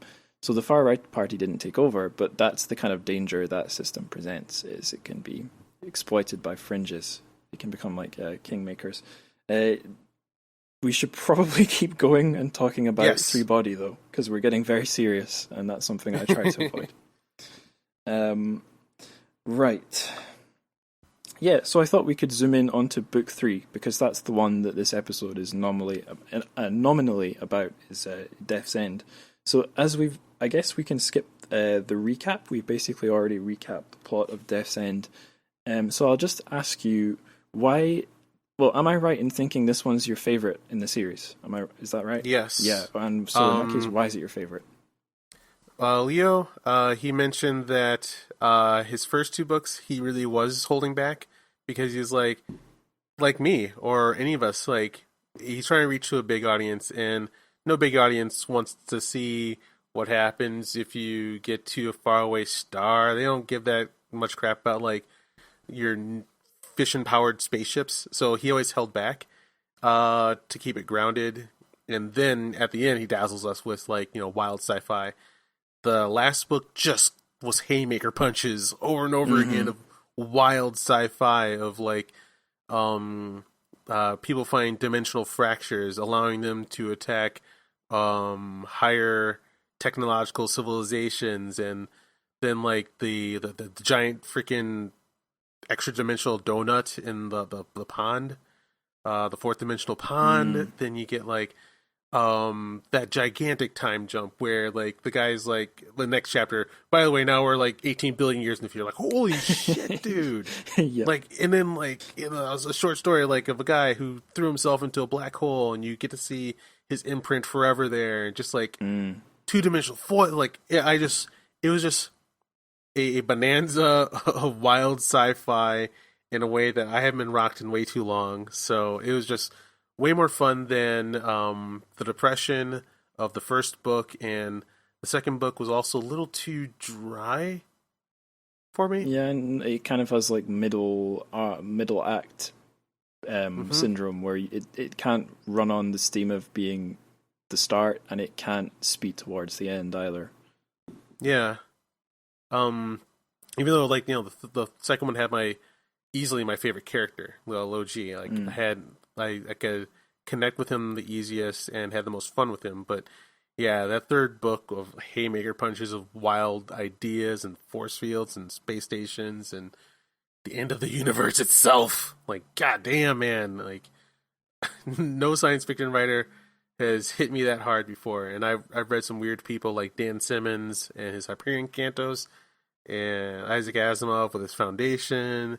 I've dabbled in Dune, had some fun there, but like, yeah, like another thing that I was trying to get from the destruction of Star Wars is like, are we out of new ideas? Really? Like, do we really have to just go over old ones? Is it over? And he was like, nope, I still got crazy, and someone else will build on his shoulders and be even crazier and make us think about new things. So yeah, it's been a lot of fun. Yeah, it was a similar experience for me. It was like, I kind of imagine if you took like an exponential line graph and then flipped it in its mirror image, so you just have a funnel that starts off thin, gets a bit thicker in book 2, and then book 3 it basically just becomes a vertical line. It's just a crazy acceleration in book 3. And I have a thought. Where is it going? I'm just going to pause and see if I can remember what I was going to say. Let me think. Oh yes, yeah, I remember. Yeah, this has been on my mind a few times, and it was on my mind pretty much through reading the whole series.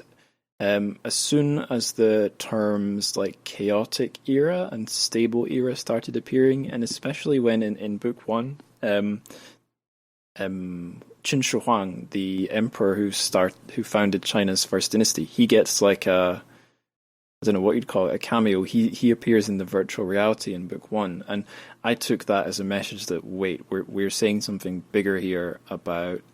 I got the feeling that he might be hinting that there are things in common between Chinese civilization and the Trisolarans, and whether that's true or not is kind of beside the point, because it set me thinking about what could the series be drawing on things from Chinese history. So to tell anyone listening a little bit about my very awkward, inept entry into China when I moved there, I arrived about this time of year. Actually, I arrived at the start of the first week of October, which is a national holiday in China. They get a week off, And I was a stupid boy. I just spent a week, because I was in a small town, I had no idea where I was going. So I spent pretty much 7 days straight, alternating between trying to walk to the shops. So I was trying to remember where the shops were to buy like vegetables and rice. And then the rest of the time I was just reading one of the books I brought with me in my room. And it was China, a History by John Key. And I had pretty much no knowledge of Chinese history before that. And reading that book was kind of like reading Death's End, because it's just haymaker after haymaker of what the fuck, how many people died, what? Oh wow! And when things go well, oh my god, what? It was China was really doing this well, because maybe the education you get here in the West, you kind of just assume that because Europe and the West or whatever came out on top, that they'd always sort of been the top dog. I just sort of assumed that, stupidly, that like the Roman Empire, when it was at its best, no one could have possibly been doing as good. But reading that book, I learned that actually, through most of history, there were times when under Greek culture or the Roman Empire, Europe was doing well, but actually Persia and the Persian and the Chinese civilizations were often themselves like the most advanced in the world for long stretches. But the thing that really struck me about Chinese civilization is had soaring heights and absolutely horrific lows. Very like definitely, if you were looking for a word to describe them, like stable eras, chaotic eras. When things were stable, they went well, generally speaking, and when things were chaotic, there might be some like cultural fruitfulness, but the declines in everything were enormous, and I kept getting flashbacks to that reading Three Body. Not only Death's End, but especially Death's End, because some of the fluctuations I think get the most dramatic in that third book. Yeah. I started thinking about like how Trisolaria is cut off from us. Like the book does a lot of how much we only get to hear a bit about them versus actually seeing their civilization and what's going on over there. And yeah, I came across some history as well, like saying how for a time, like China was on top. And then also I like telling this story, the mysterious Chinaman James. Yes, I was reading Death's End in a park, and I was just like, because I was just like all in, like the wildest shit was happening, and I'm just like, oh my god, and this guy was walking his bike, Asian. I'm pretty sure he's Taiwanese, right. He didn't see what I was reading or the author of of what I was reading, but yeah, he just struck up conversation with me. I'm just like, you seem to be really, really into this book, and like I'm like, yeah, it's Chinese science fiction. I didn't know it was a thing, and I believe like I'm reading like multiple layers and lessons, and he's like, you're getting it, and it's like awesome, and then like we'd gotten this like big conversation about like civilizations and countries. Like he was like saying to me like, do you still think the US is the number one in the world? You know, things change. I'm old enough to see like the time when the UK was the number one in the world, and like in my bubble of my universe that I've always existed in, like it's just never been a thing to think otherwise, that America's always been on top. And then he's like, yeah, but you guys don't notice it yet, but you've changed. And like I know that like a couple years ago, like a lot of friends on my social media, we all just expressed, does something feel different? Something feels off, and not many people could put their finger on it. I'm still thinking we're still trying to find our way there. But yeah, it's kind of interesting how blocked off my world has been from ever considering like that China may have ever been doing better than Rome itself, which I still hardly ever think about, and it's hard to conceive that actually happened. But yeah, things change. My knowledge of like, or my knowledge of Chinese dynasties it's okay now, but my ability to like say, for example, the Song Dynasty and the Southern Song Dynasty, that was quite a good time in China, and I could tell you about that. But if you ask me what was going on in Europe when the Song Dynasty was in China, I've not kind of memorized the historical parallels. But one that's really interesting I've talked on the show about before is the Tang Dynasty and Rome. That's an interesting thing to read into, because that was a time when there was a European power at its doing very well, if not at its peak, and the Tang Dynasty is generally considered to be the cultural peak that the Chinese Empire hit. So if you're able to find anything to read about that, that's a really interesting point of comparison. But there's it's endless, you can read on and on about it forever, and I've never got bored. It's a crazy, once you have an interest in something that you can keep following, like you said about looking for something to replace Star Wars, it's incredibly fulfilling. As the father in Leo's first book, I'm not sure if that was his first, Ball Lightning, his father said, "The key to a happy life is a fascination in something." There you go. That's exactly what I was trying to say.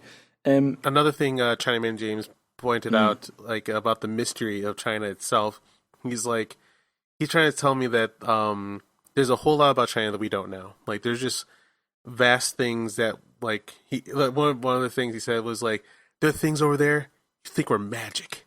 You have no idea. He's like, yeah, do you guys still think you're number one? You guys need to wake up, or else. Yeah. And just to be clear, when he walked up to you, had you met him before, or was he a total stranger? Nope. Right. Total stranger. I'd gone through a breakup around then, and he kind of helped me out with that, with some lessons about he picked up my headphones. He was like, "See, these are heavy. Wait, no, not this. That grill over there. That's a heavy grill. You had great meals on it, but it doesn't work anymore. Yet you're still carrying it.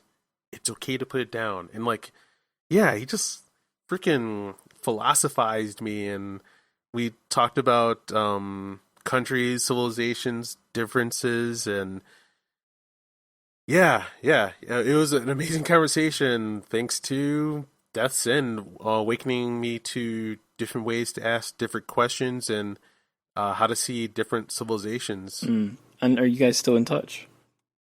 Not exactly. I'll be honest, he spooked me a little bit. It was just the you got three body problem, all these mysterious people and conspiracies and giant civilizations, and out of nowhere, coincidentally, at the exact right time, this guy comes up and he just starts hitting me with all these big ideas and philosophy.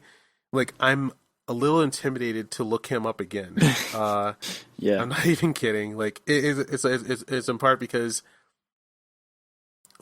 he wowed me. I really admired him a lot, so I'm a little even a version of starstruck by him, and then worried about trying to sit down with a stranger so we have another conversation that lives up to the one that we had. So yeah, it's kind of hard to I don't usually hang out with people that I don't know. So yeah, I have on text. I sent him a text a while ago, and I was like, "Hey, how you doing?" He's like, "Yeah, just whenever you're free, we'll go for coffee sometime." He said to me, and that's the last I heard from him. Right. Well, he's probably out there spreading his wisdom. Oh, there was something I was going to say. What was it? Give me a sec. I'm going to try and remember. Let's see. Oh yeah, no, I remember what it was. So what we were both saying that we felt there were, when we first when our kind of no, let me start again. So we were both saying that there was a point in our lives when we realized there was this whole other world we didn't know about, and maybe our own little kind of education and upbringing had blinkered us to certain parts of the world, and we've both had such we've both got so much out of talking to other people and learning about China and the wider world and so on. But a thing I've learned doing this podcast and learning about literary translation, actually, to and from Chinese, is that it's not the same for everyone in the world, especially in non-English speaking countries, and especially in a country like China, where its relationship with the Western world and the rest of the world is so key and kind of so fraught. And to some extent, I've had to explain this to Americans, where they'll try and explain something to America about me, and it's like, I already know that, because whose movies do you think I watch when I go to the cinema? The whole world consumes American pop culture, and me as someone from the UK, I have the benefit of being an English speaking person, and to some extent there's some UK pop culture the world consumes, and Chinese readers, the books that Chinese people read are, there's a huge proportion that are translated from English, but not just from English, from other languages. So if you have a chat with an educated Chinese person, although they're living in a country which has internet censorship, political censorship, blah blah blah blah blah, in some ways they're going to be a better global citizen than you, because when they learn about the rest of the world, they'll have a very kind of global approach. They'll know lots about their own country, and they might think their own country is the best and so on, but they'll also have been subject to all, the kind of hegemony of America or the English-speaking world. But they'll probably, if they've read a lot of books, they'll probably also have read stuff from French authors, Russian authors. So I found anytime when I've had a conversation with a Chinese person about, quote marks, countries, civilizations, cultures, it can be really good conversations, because we'll both have a lot to say, and we'll both have a lot to, it won't just be us parroting each other. There'll be a lot of, asymmetry in the view of the world that we have, and a lot of it clicks together.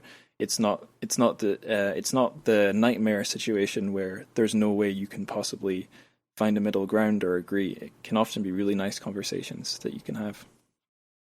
Cool. Huh.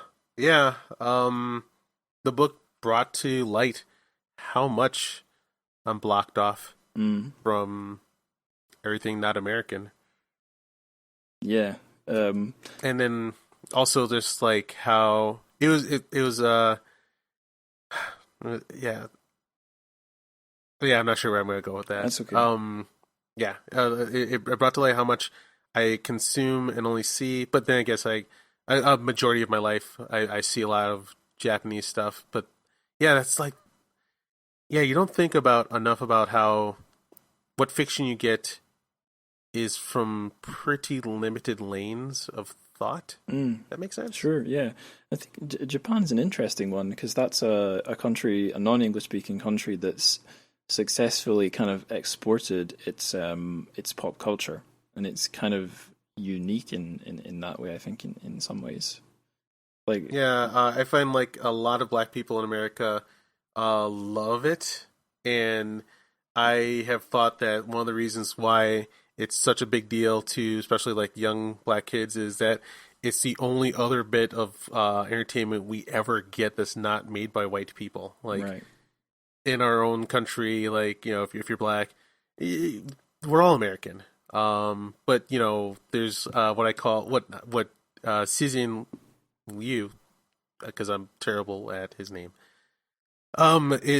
He brought up something called dimensional awareness. Do you remember that? Vaguely.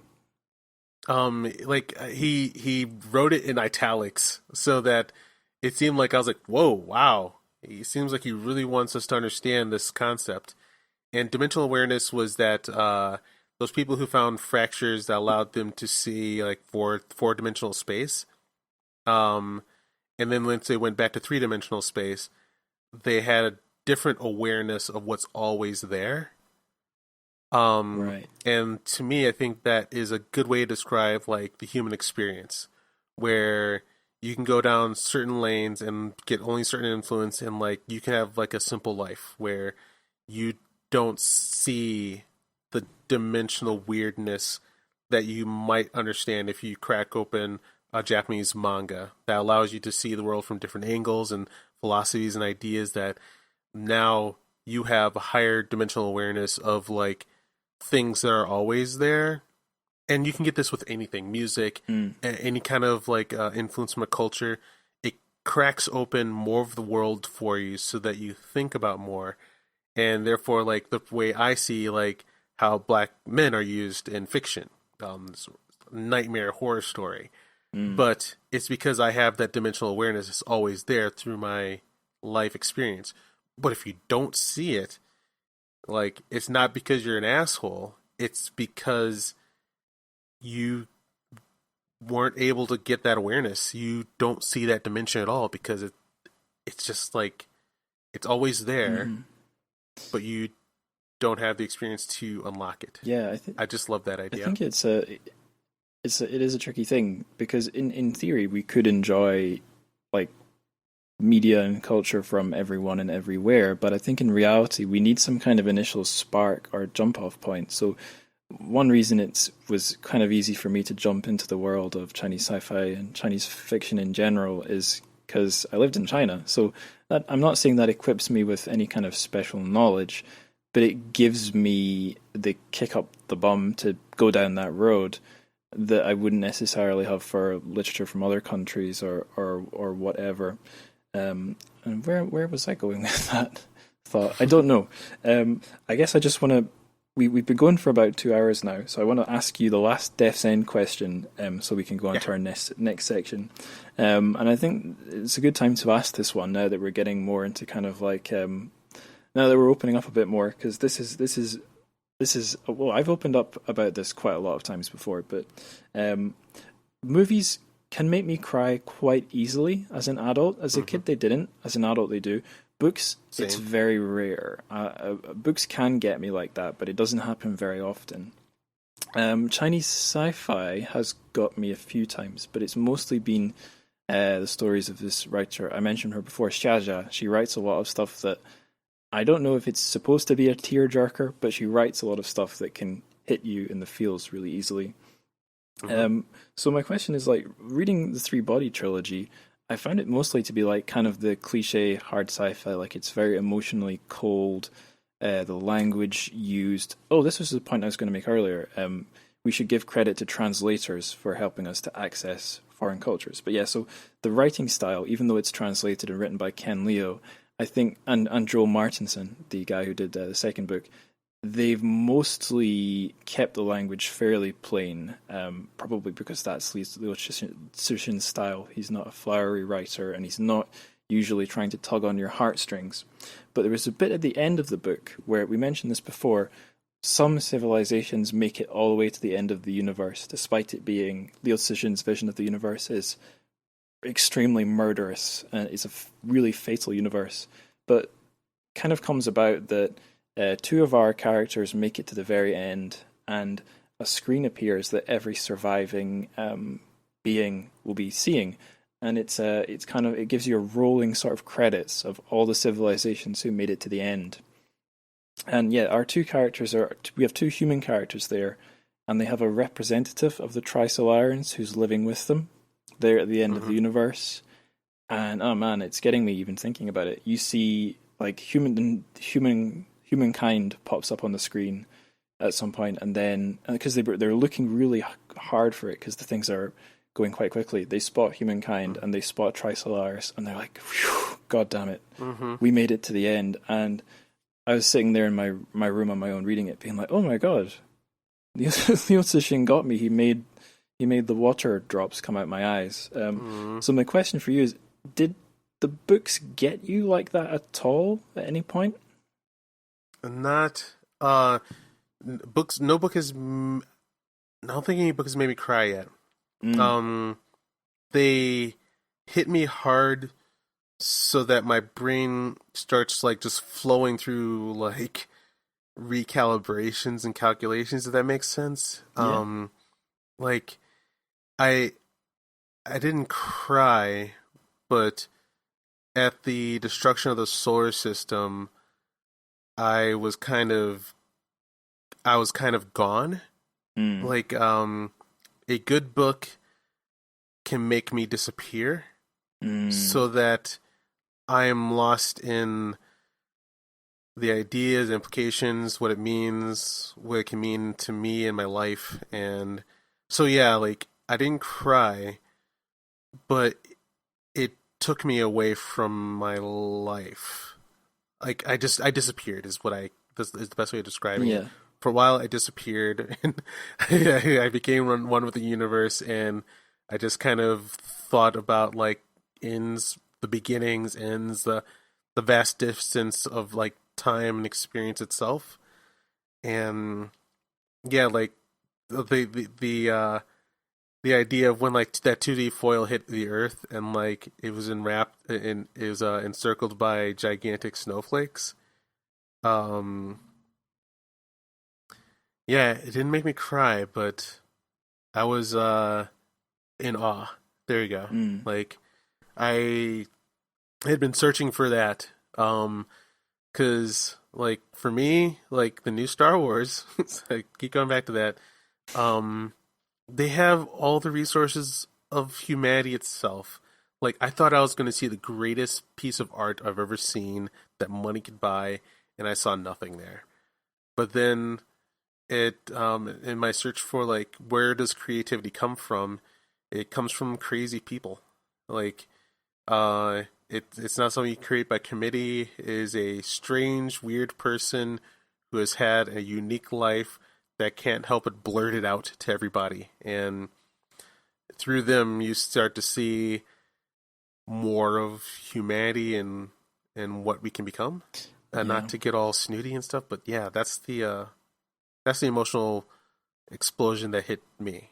Yeah. I do kind of know what you mean about feeling disillusioned about the potential that Hollywood and the global movie making industry has in general, and what it actually gives us, where all the investments in it, it's not really about a story isn't a story. A story is IP, intellectual property. Yeah, God, that hit me so hard. Yeah, and creating... When I noticed, like... Yeah, sorry, what were you going to say? I was going to say... Sorry, I cut you off. I apologize. But no, it's fine. What you mentioned about, like, how if it gets to a certain corporate level, it can become it's a product. It's an IP. It's a product that some math people understand that if you do this certain thing, you'll get this number back. Versus like there's like this YouTube series, SD Debris, I think is what he calls himself. I'm not sure why he calls it, but like there's a YouTube series talking about like the tumultuous path that it took to make Star Wars. And like, yeah, George Lucas is a crazy person, but the creativity from there came from like a whole bunch of different people arguing, and it just coming down to finding something that was like special. And then you have, and like, yeah, they didn't, their money was on the line. There was work to be done. There's fears, there's chances, there's genuine creativity. But then like you look at the background of what the new Star Wars does, and they come off as in interviews, they come off as politicians. Like they talk in really distant terminologies, and some of them don't seem to understand like why people dislike them. And yeah, it was made through corporate decisions versus someone who loves the tapestry that you can create from a space opera. Yeah, I think the first time I ever heard writing new stories that aren't sequels or prequels or spin-offs, I heard that described as IP generation, and I was like, oh no. What? Yes. Say that one more time? IP generation. So if you write a new a script or a book or a film, which can then be turned into a franchise, you have you have not created a new story. You have generated IP, which can then be exploited by. Yikes. Yeah. That's. I'm not saying that I don't think that would be any writer's mindset, but that's the corporate view of a new story. It's just a potential franchise. It's a potential generator of sequels and TV adaptations and this, that, and the other. And yeah, that's why we have what we get, or that's what we get, what we have. But yeah, then there's the Three-Body Problem universe that he did the Star Wars thing. He actually managed to do it where versus say the Fifth Element. The problem I find with like differences, Fifth Element, everything in that story, every science fiction thing is made to facilitate the one story. And once that one story is done, that's done. There's nothing about the Fifth Element universe that makes you go, I want to live there. There's other things I could do there. And other things could happen as a result of these things existing. It's all just a picture to tell that one story. But in Three-Body Problem universe, you got a freaking odd universe that works whether you're there or not. Scales to our universe or your own life.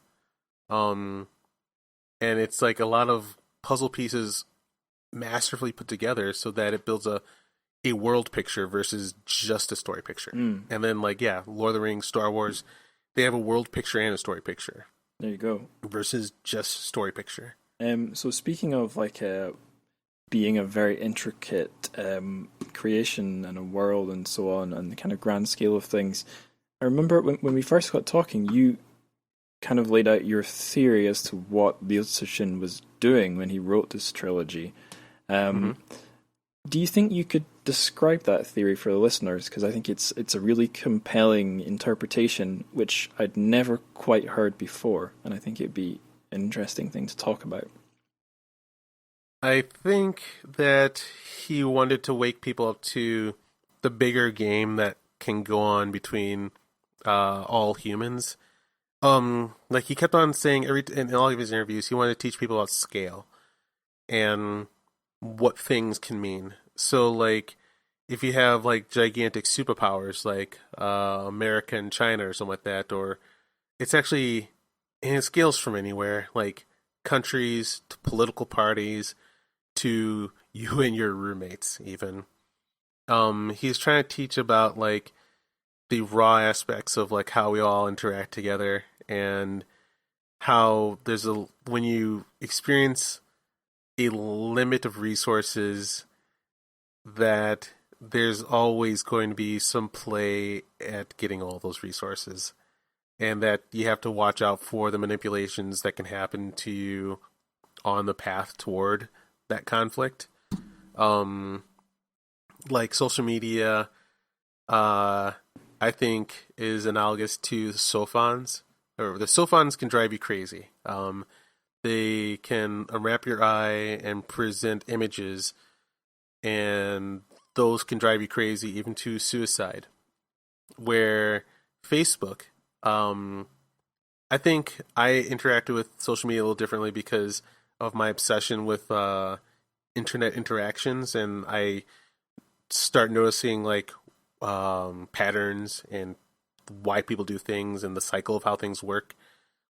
But if you're not as obsessed with that, and you're not noticing the patterns, so my friends who interact on Facebook lately, I have two of them, they've deleted Facebook because the images put before them that are conjured by an algorithm, it drove them mad. They hated their lives more because of it. So I think he's trying to. There's a lot of warnings I thought that were in there about how messages get to you, who's sending them and why, and how the right order of them can hurt you. Versus and what you can do about it, which is taking a bigger step back, understanding the basics of why things are happening, and also knowing that some scales you're helpless to change. And that I think a good lesson in the books was that a lot of the people who are the most fortunate live normal lives. The people who lived within their own lifetimes, who didn't travel at the speed of light, they got to raise families and experience those joys, knowing that their lives would end. But then, I guess, I'm not sure those worlds had the additional fear of, all civilization ending.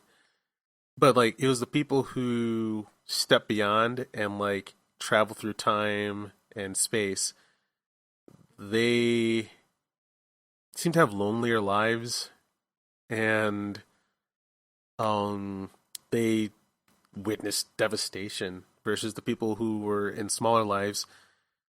Well, they probably experienced their own personal devastations, because we all do. But yeah, it was the multi-layered lens of scaling of like existence that I saw in his books, which were warnings about like bigger systems, how those big systems don't give a fuck about you and might take you out if you say the wrong thing. And then like yeah, it so like when I look at my election now, once upon a time I saw a smaller scale. Like I saw hero versus villain, and I want my hero to win. Mm. But then you notice that if you take far enough step back, that hero is a part of a system of like millions of humans, and they're all playing a part in changing the course of humanity. So it's not so much Biden I'm voting for as much as a chance for all of the people that could take us in a more intellectual direction. So it's not just, yeah. Mm. Does that make sense? Did I just babble a lot, or did I say? I think the general point you're making is it got you thinking in a more zoomed out scale. You were, like, if I was going to summarize everything you said into one sentence, that would be it. And I think, yeah, like I was saying, the series was for me kind of like a splash of cold water, like giving me a drop of like a more cynical view of reality that was a little bit of a medicine to my possibly slightly too idealistic view. Same. Yeah, and I guess also making me think about things at a larger scale. A thing that I've mentioned on the show before when I was doing episodes on Chinese sci-fi, but it's worth mentioning again because it's so relevant to what you were saying. So I got invited last year to a symposium on genre fiction from China, and we were really looking at was it crime? Yeah, crime and sci-fi. But we had some special guests who were more concerned with sci-fi. We had two authors, Xia Jia and Chen Qiufan, and most of the academics who were attending were more interested in Chinese sci-fi. And one of the guys who was there, he's called Nick Stember, and he's got quite a few kind of things he studies in Chinese literature, but one of them things he's quite knowledgeable about is sci-fi. But he told us an anecdote that wasn't specific to Chinese literature, but it was really interesting when you're thinking about three body. So he'd heard about this algorithm that I don't know who made it, but there was an algorithm that was made, which basically you could. It was fed lots of different books. It was given all the texts of various books, and it was tasked with like looking for patterns. So things that were common between the writing of like it was, for example, it would be fed lots of crime and detective novels, and it would look for what all those novels had in common in their text. And then the same was done for sci-fi. And what it found in the case of crime and detective novels was the one thing they all had in common that the computer program was able to detect was lots of descriptions of rooms, so the descriptions of interior environments. And the one thing it was able to find in sci-fi that all the sci-fi books had in common was descriptions of scale, very small scale and very large scale. And it's funny just how directly that applies to three bodies. So much of it, whether you're looking for it or not, whether it's apparent to you or not, so much of it is about scale, micro and macro. Mm-hmm. Yeah. Yeah, it introduced me to thinking about the macro, like where you don't like and like it made things. Let's see. Yep, drink every time I bring up Star Wars. Oh no. It made me think about like how destruction creates new, and how adversity also creates something else. So like a lot of us when we saw Last Jedi were like, shit, Star Wars is over. We lost everything. Like they did everything against like what we loved about Star Wars. Luke is trash. It's a on top of is the biggest Star Wars stories that didn't make sense. None of the lore added up. It was just nonsense. And in its place, like I have never seen the Star Wars. Like I've been a Star Wars fan all my entire life. I've never seen Star Wars fans care more about Star Wars than when it was destroyed. Like, there weren't this many lore. There's lore channels, streamers, reviewers. I've never seen people care about writing technique more. There's just like there was an explosion of channels that get millions of views of people who love like the top speed of a Star Destroyer, and then also like being a Star Wars fan. There are the books, the extended universe, which as a Star Wars fan you kind of chuckle to yourself. You go, ha, ha, ha, I remember those books. Now they're revered. Like there's giant groups like dedicated to just like understanding that like, yeah, there's stupid in there, but there's greatness. And like in Bao Shu's book, where he talks about the destruction of the 10-dimensional universe and how creating limits creates dimensional meaning in life. So yeah, like learning about like gigantic macro scales and what big changes can do down to the micro that maybe people down to their own scale don't notice have happened, and like how everything is always connected like that. It just makes the whole world that I like love and watching in the first place even more beautiful. So yeah, these books have changed me. Awesome. So the next question I've got for you, it's also about theories. Have you come across other people's like theories that kind of try to explain what the three-body trilogy is all about? And if you have, which parts of those theories have you agreed with, or do you found kind of matched your own theory? And are there any theories you've come across which you really just disagree with? You think it's someone really misunderstanding what it's all about? Sadly, no. I really wish I could go deeper on this kind of.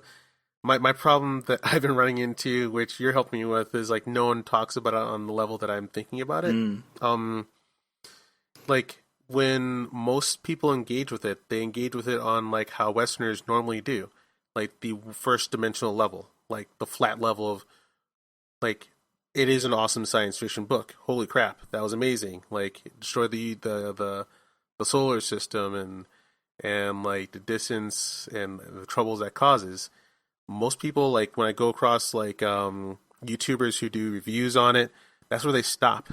They think, oh, wow, dazzling astrophysics, and they stop there. And I think that I may have grown with a dimensional awareness that's a little different because like I've always loved Chinese philosophy. I've had the smallest connection to them through like as a young kid. I just digested goo gobs of kung fu movies, which don't necessarily come from China, from Hong Kong, but the philosophies and whatnot there. And then I think through being an anime fan or tokusatsu fan, you start just reading and looking at things just different enough that you end up seeing what's under the hood that other people who haven't spent a lifetime of caring about philosophy, astronomy, and Asian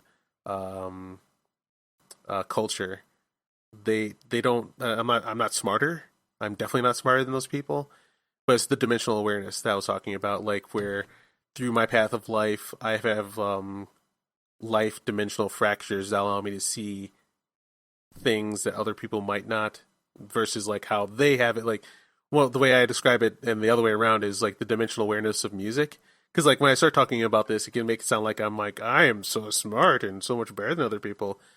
But when it comes to music, I am as one-dimensional as you can possibly get. I don't know anything about music. I don't know how it's made. I don't understand the talent or philosophies behind it. It's all neat, and all of it is stuff I can't do. So if I say, if I was told that Limp Bizkit is a bad band, I take other people's word for it because like it's beyond what I can think about. Mm-hmm. So I think like science fiction, if you've spent a lifetime in it, caring about philosophy and whatnot, then all of a sudden you get more dimensional layers because that's what you care about. And I don't think people have to care about it. Like you go through life, you experience it, and you enjoy however you can and do. But yeah, I saw things that a lot of other people just weren't looking for, don't need to look for. So yeah, there weren't a lot of theories and stuff. And like I have a small group of friends, and we are just touching on like ideas and theories and whatnot. And we're only just scratching the surface because not all of us have read it yet. But yeah, that's Mm. the closest I come. And since we've all grew up within the same kind of dimensional path, like we're all on the same pages of like what we believe means what, such as like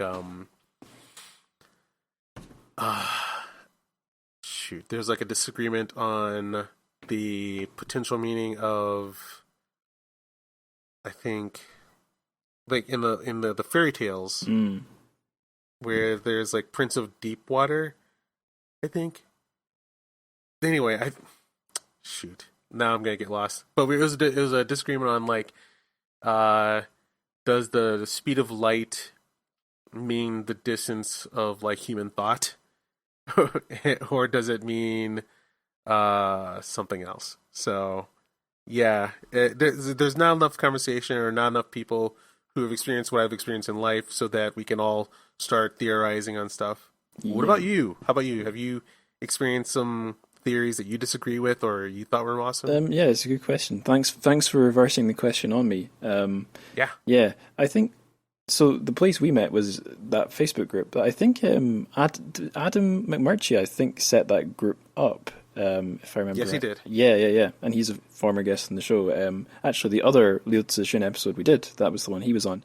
But yeah, I think the Facebook group, it's a nice place to talk to people, but the conversation, just by the nature of what Facebook is, it doesn't get very deep. It's kind of, and also like I think like a lot of Facebook groups, the topics tend to kind of cycle round.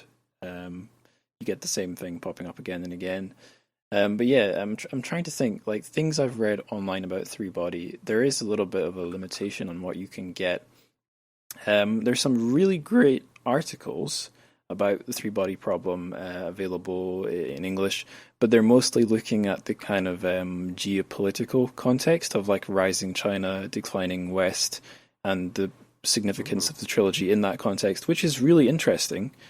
But it's kind of the tendency that, especially when any discussion about China in Western media tends to get sucked into looking at politics, power, geopolitics, oppression, censorship, which is like that is all those are all really worthy and relevant and important topics, but they are a little bit like a black hole. Everything gravitates towards them, and Mm-hmm. other angles that you could analyze things from are kind of lost. So yeah, so those the theories about the whole thing being some kind of a metaphor for China versus the West, I think are very Mm-hmm. interesting, and there's you can read them lots of different ways. But the problem is those have a bit of a tendency to take over other ways of reading the series. Oh, like Another how? oh well, it just once you start thinking in terms of like, is Liu Cixin, is he anti-communist party, is he anti-American? It's just that same tendency we're talking about, like in culture wars. Everything gets Mm-hmm.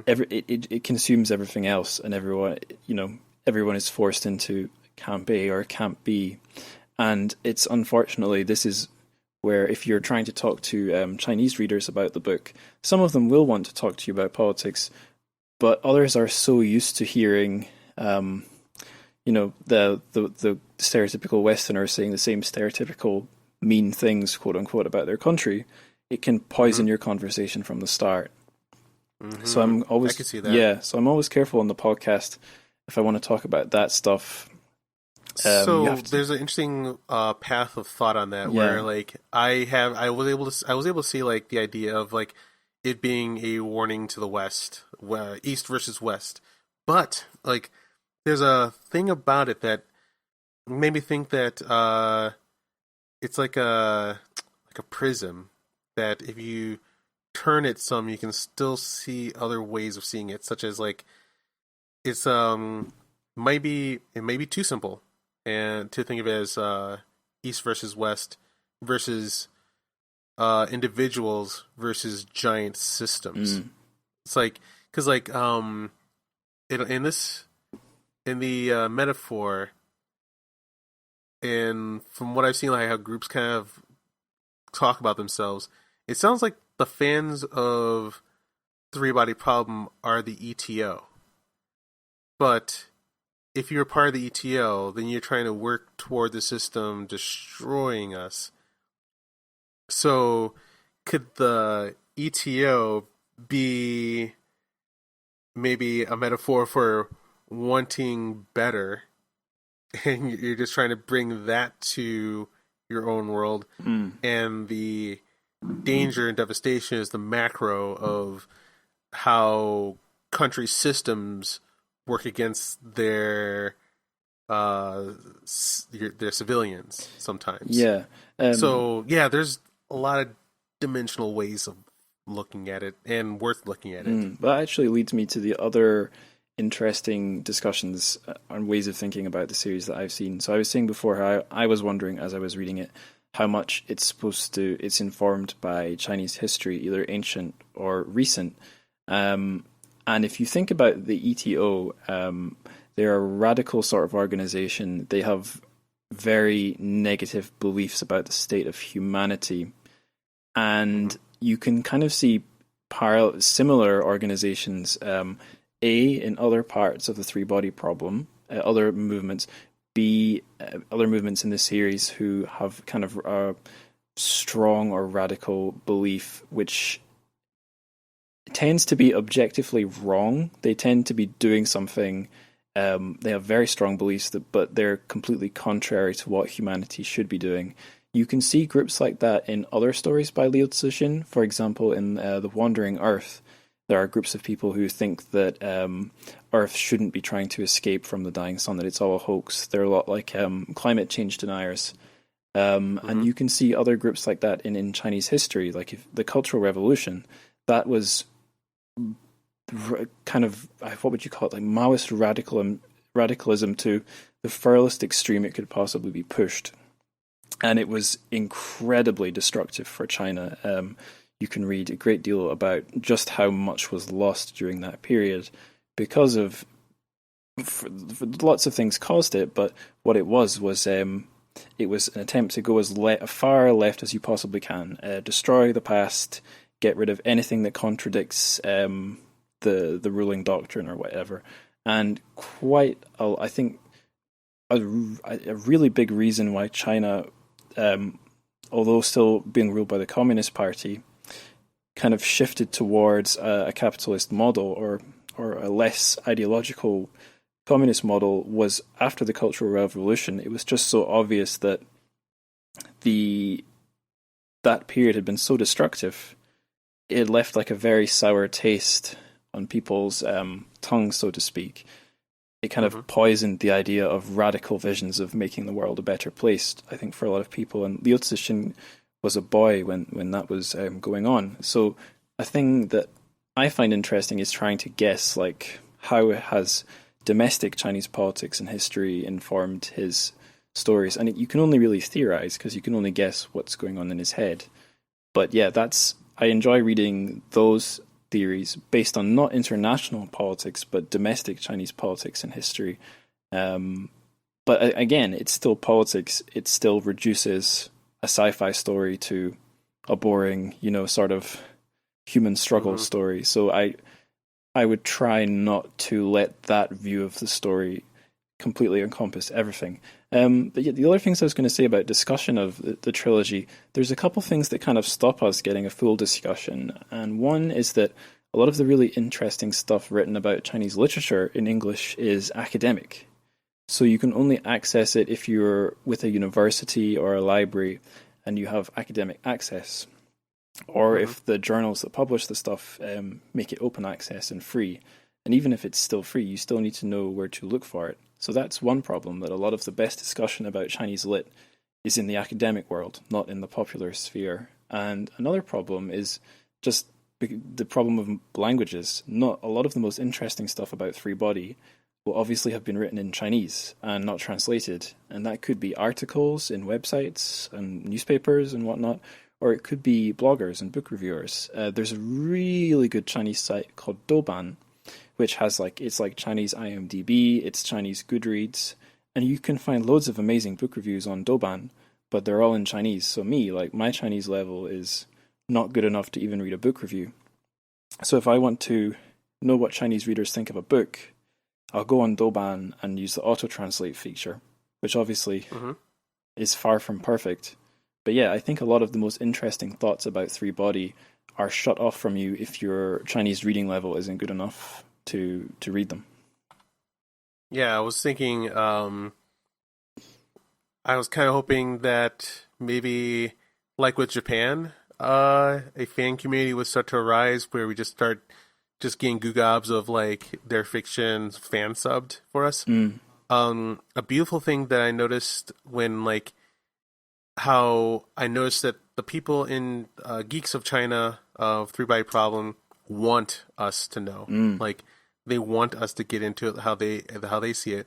When like I was just like I was getting that feeling while I was reading the books, like how there's like some imagery and whatnot in there that seem to line up with like Western science fiction, and also if you're a Japanese science fiction geek, we're just kind of like, it's kind of like he's using like signals so that I tune into, his message, and like only people who are into this can maybe get it on that level. So I started doing searches for like, so if he's influencing this many people, like who else is out there that might want to also share this? And that's when I found My Three Body, the remake of Three Body Problem Saga in Minecraft, and then eventually it turns into a CGI online series.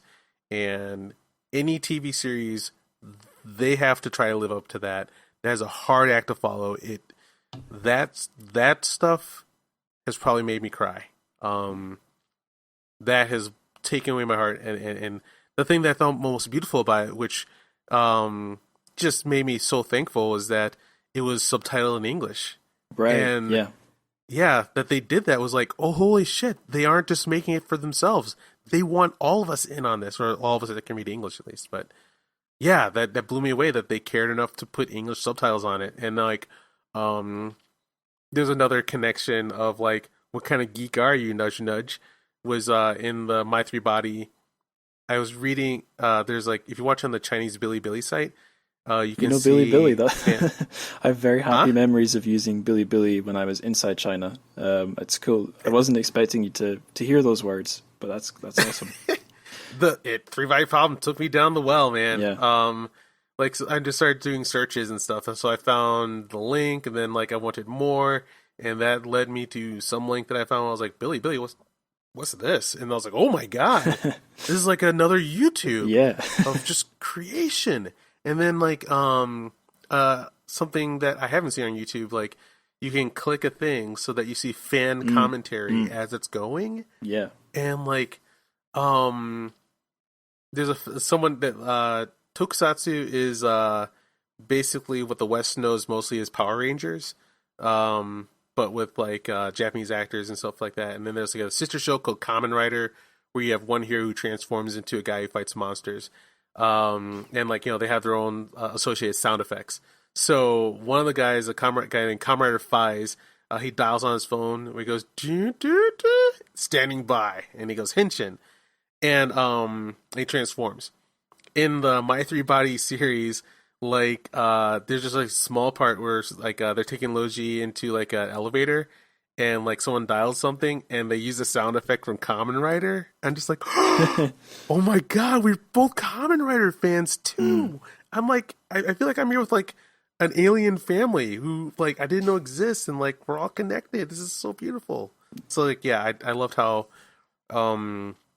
their emergent fan community is reaching out to the West so that we all get in on the fun. Yeah, I think I mentioned before how much how much young people in China are into like Japanese pop culture, and it's like it's a weird thing because that is something that is to some extent young people in China have in common with young people in the West.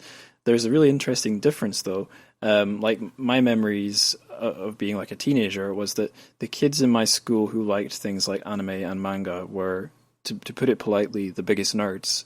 and they were a very small group. There's probably less of them in Scotland than like the proportion of like anime and manga kids where I grew up in Scotland. I would imagine is probably lower than the proportion in like in your average high school in the US. So yeah, it was a small. Ouch. I think so. I think it might be very different now, but it was like a very small sort of niche thing that the nerdy kids shamelessly enjoyed. Good for them. Whereas in China, it's a lot. I think it is. It depends to what extent you're into it, but the impression I got was that it's a lot more normal as a young Chinese person to be into that sort of stuff. It's maybe like I don't know, like Marvel or sci-fi over here. It is a subculture, but it's a subculture that if you enjoy it, you're not a stranger. You're not a weirdo. Basically, it's cool. It's normal over there, and they'll the Japanese. Yeah, I'm still here. Can you hear me? Oh yeah, there's like a hiccup in our audio. Oh right. Cool. Yeah, so it was a thing I never saw coming, and realized it's another example of like it's almost the same and yet it's slightly different. The way that Japanese stuff is consumed in China. Yeah. There's a flipping around the questions and stuff. I don't think I got to hear from you. How did you get into Three Body Problem? What led you there? Good question. I remember hearing the odd thing, and I remember there was an article I read. So after I'd heard the name, and I was like, I need to know more about this. There was an article on some, I think, newspaper's website, but I don't remember which one. But it described the plot summary. And that hooked me. The premise of the story is what hooked me. There was a slight catch because the premise that really interested me, and I know now what a small section of the book this is. It was the bit where the article said, so the aliens are coming for the humans, but they can't get across the universe in the blink of an eye. They'll arrive in 500 years. So mankind has to collectively get its act together and has 500 years to get ready. And that was what got me. The idea of that story, but from a Chinese perspective, really captured my imagination. But of course, the catch is that doesn't happen in the first book. That's book 2. So I devoured book 1, waiting for the 500-year catch up. Got to the end and was like, oh right, okay. The thing I was really reading for is not here yet. I have to keep going. So then I picked up book 2. But yeah, I think that hooked me, and also the fact it's a saving the world story, but all the main characters are Chinese, and here's where me not being American gives me a little bit of qualification to say it can be a wee bitty tiresome to constantly be watching these blockbusters and stories where humanity comes together to save the world. But it's a humanity where like 80% of the cast are American, and they just naturally happen to be in charge. I remember I used as an example in a previous episode the Halo video games, which are about humanity working together, but everyone is either a white American or like a minority American. And there's only in one of the Halo games where they really try to go for an international cast. But that it's the exception and not the rule. So I was interested to see that being flipped. Because the interesting thing about Three Body is there is a bit of lip service to having an international cast. Like there are American characters, there are Russian characters. The Western characters are generally assholes, which is fair enough. But it's a flipped over version of the America Save the World story. So that caught my interest too, but probably less so than the basic premise of 500 years to save the world. But that's just one little cool thing about the whole series. There's so much more to it than that. Yeah, it's refreshing to finally see gigantic scale stories not from American Western point of view. And like I said, I think that's why the young of America love anime so much. Right. We finally ever get to see gigantic epic scale stories that aren't about how the white guy or white woman saved the universe again and again and again. It's just a different prism of like finding other people and like other ways of thinking about things. I think we all need so that we can all grow. Yeah. I say in my sincerity, but sounds cliche way. Yeah, well, I think I've said it once or twice on the show, and it's half as a joke, half serious. But if there's one thing I want to do for the podcast, with the podcast, apart from make myself incredibly rich and famous, it's stop the world nuking itself. So that's an overdramatic statement, but like the truth is, we live in a really interconnected world, and we're living in a world where it looks like in our lifetimes we're going to move from.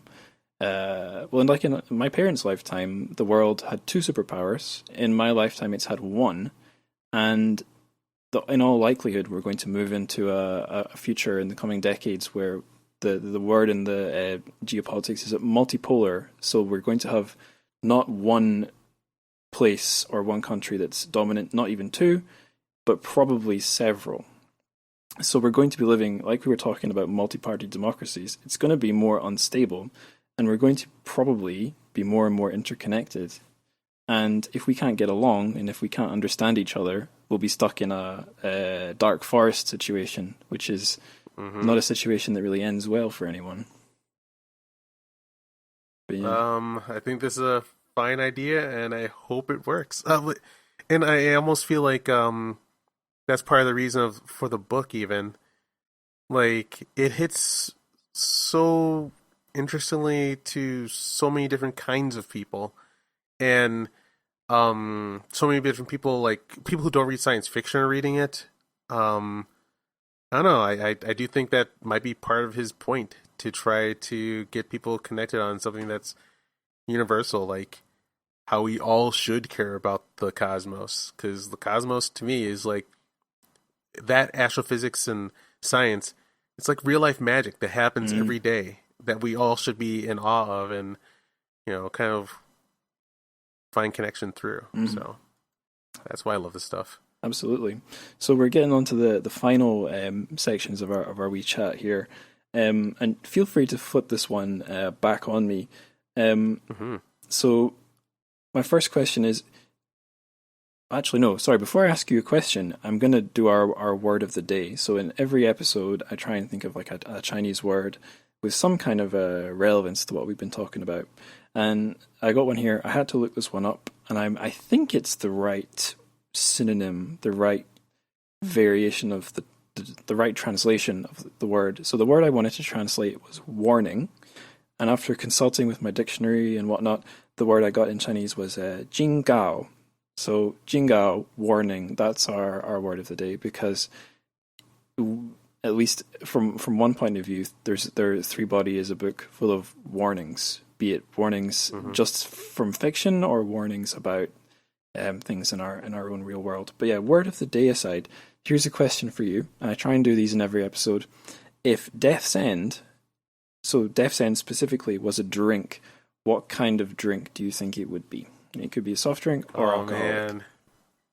Alcoholic. Yeah, definitely. That is the Long Island iced tea of science fiction. Like, in Madison, we have a unfortunate massive drinking culture here. But, we have our fun with it. And there's a bar that serves we call them real things. And you get a gigantic jar.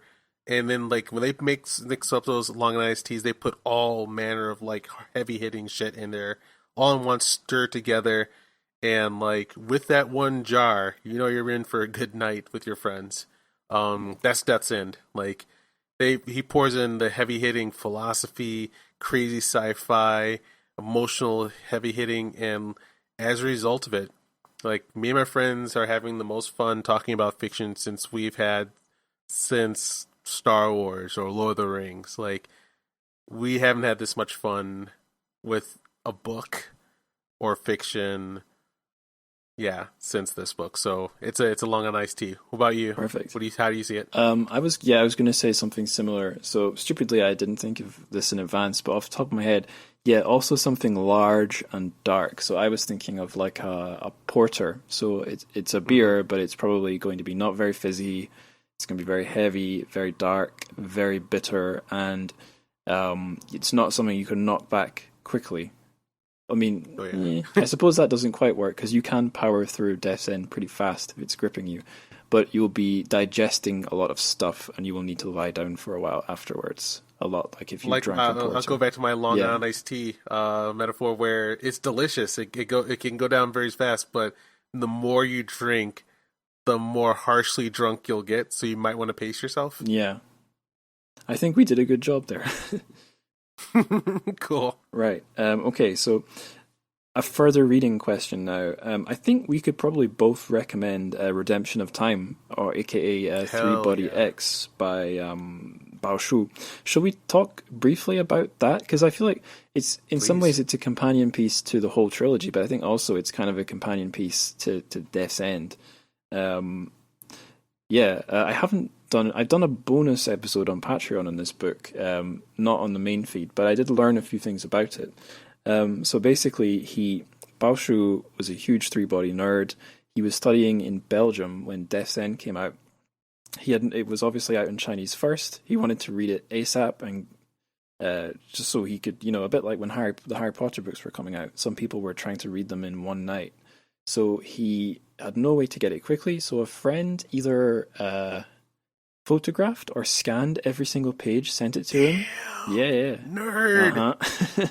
He devoured it really quickly, and then he was aware that a lot of people were going to write their fan fiction sequels for this book, and how he wanted to write one too, and how the way the world of media works, it's not necessarily about how good the thing you write is, but also how do you get it out ahead of all the other ones. So he wrote it really quickly because he was aware if he didn't write the first good one, someone else would, and his would be buried.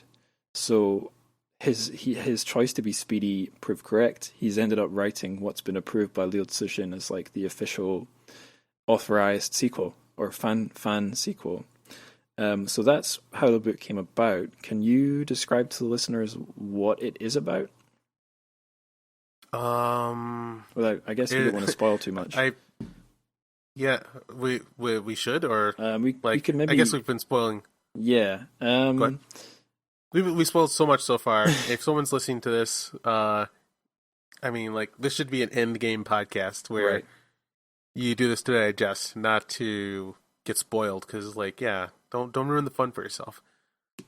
The third book to me is he calls it a paraquel. Love that word. You find out that Tianming survived, and a god being grants him pretty much unlimited power, so that he flies across the universe to find out why the universe is the shape that it is, and then eventually get revenge for humanity. So I consider this to be canon-ish. Like, there's some things that I don't hold to the original trilogy. One thing that I do, and that is Tianming's realization that he's inside a trisolarian ship. He looks up because it can see through dimensions. He looks through the ships, and they're a bunch of larvae. They're a bunch of small bug larva people, and they're not what we would consider people. They're larvae, and that blew my mind because I've been begging for fiction to do this forever. Every time we have our science fiction, any aliens we run into are human based, basically. Yeah, they're get a lot of scale usually. Yeah, exactly. Especially that on our scale. Versus me, I keep on thinking wait, if we have something the size of the universe, why aren't there planet-sized beings? So I've always had this idea that Jupiter itself was maybe an alien, and that's why its red spot's always pointed in our direction, because that's actually an eye. No, don't say that. And yeah, it's an eye, and God. We're the only thing in the solar system worth looking at. But sorry, I'll have nightmares for tonight, and then I'll be over it. Don't worry. But yeah, you do know the red spot, it stays where it is. It's always pointing toward us. I might have known that and then forgotten, but now I know. Damn. But yeah, so now we get larva aliens that can build civilizations and spaceships. Freaking love that idea. But the idea that one of us gets to become a god being and actually take down the civilization that took us down. No, I don't want that. That is way too superhero, straightforward, and righteous, and I don't want that. I love the careless unfairness of how we got taken out by someone who, was just cleaning up their basement, basically. He saw us as bugs and cleaned us out. And I like that. I don't want the superhero version of one of his, I'll get them, or wait. Yeah, he helps humanity get back at that. Even specifically the guy, specifically the specific alien that took us out, we get back at him. But by the end of it, we find out that God created a perfect 10-dimensional universe where all things happened at the same time. There was no distance, and I love the explanation that infinity is the same as nothing, and that death creates dimensionality, where if you have something, what I've always wanted, I want immortality. I want infinity. Yeah. But then you find out that he's like, no, if you already have, you want a strawberry from another galaxy, if you can have it like that, that's almost the same as not having it at all. You have all options at one time, but if you shatter the universe, that people are spread apart and have to work to get anything, now you've created meaning. And I love that idea, and it almost makes me wonder about if that's a message at all, but how the powers that create our societies, if that's part of why there's so much limitations on resources, money, and whatnot to create meaning. Yeah. But yeah.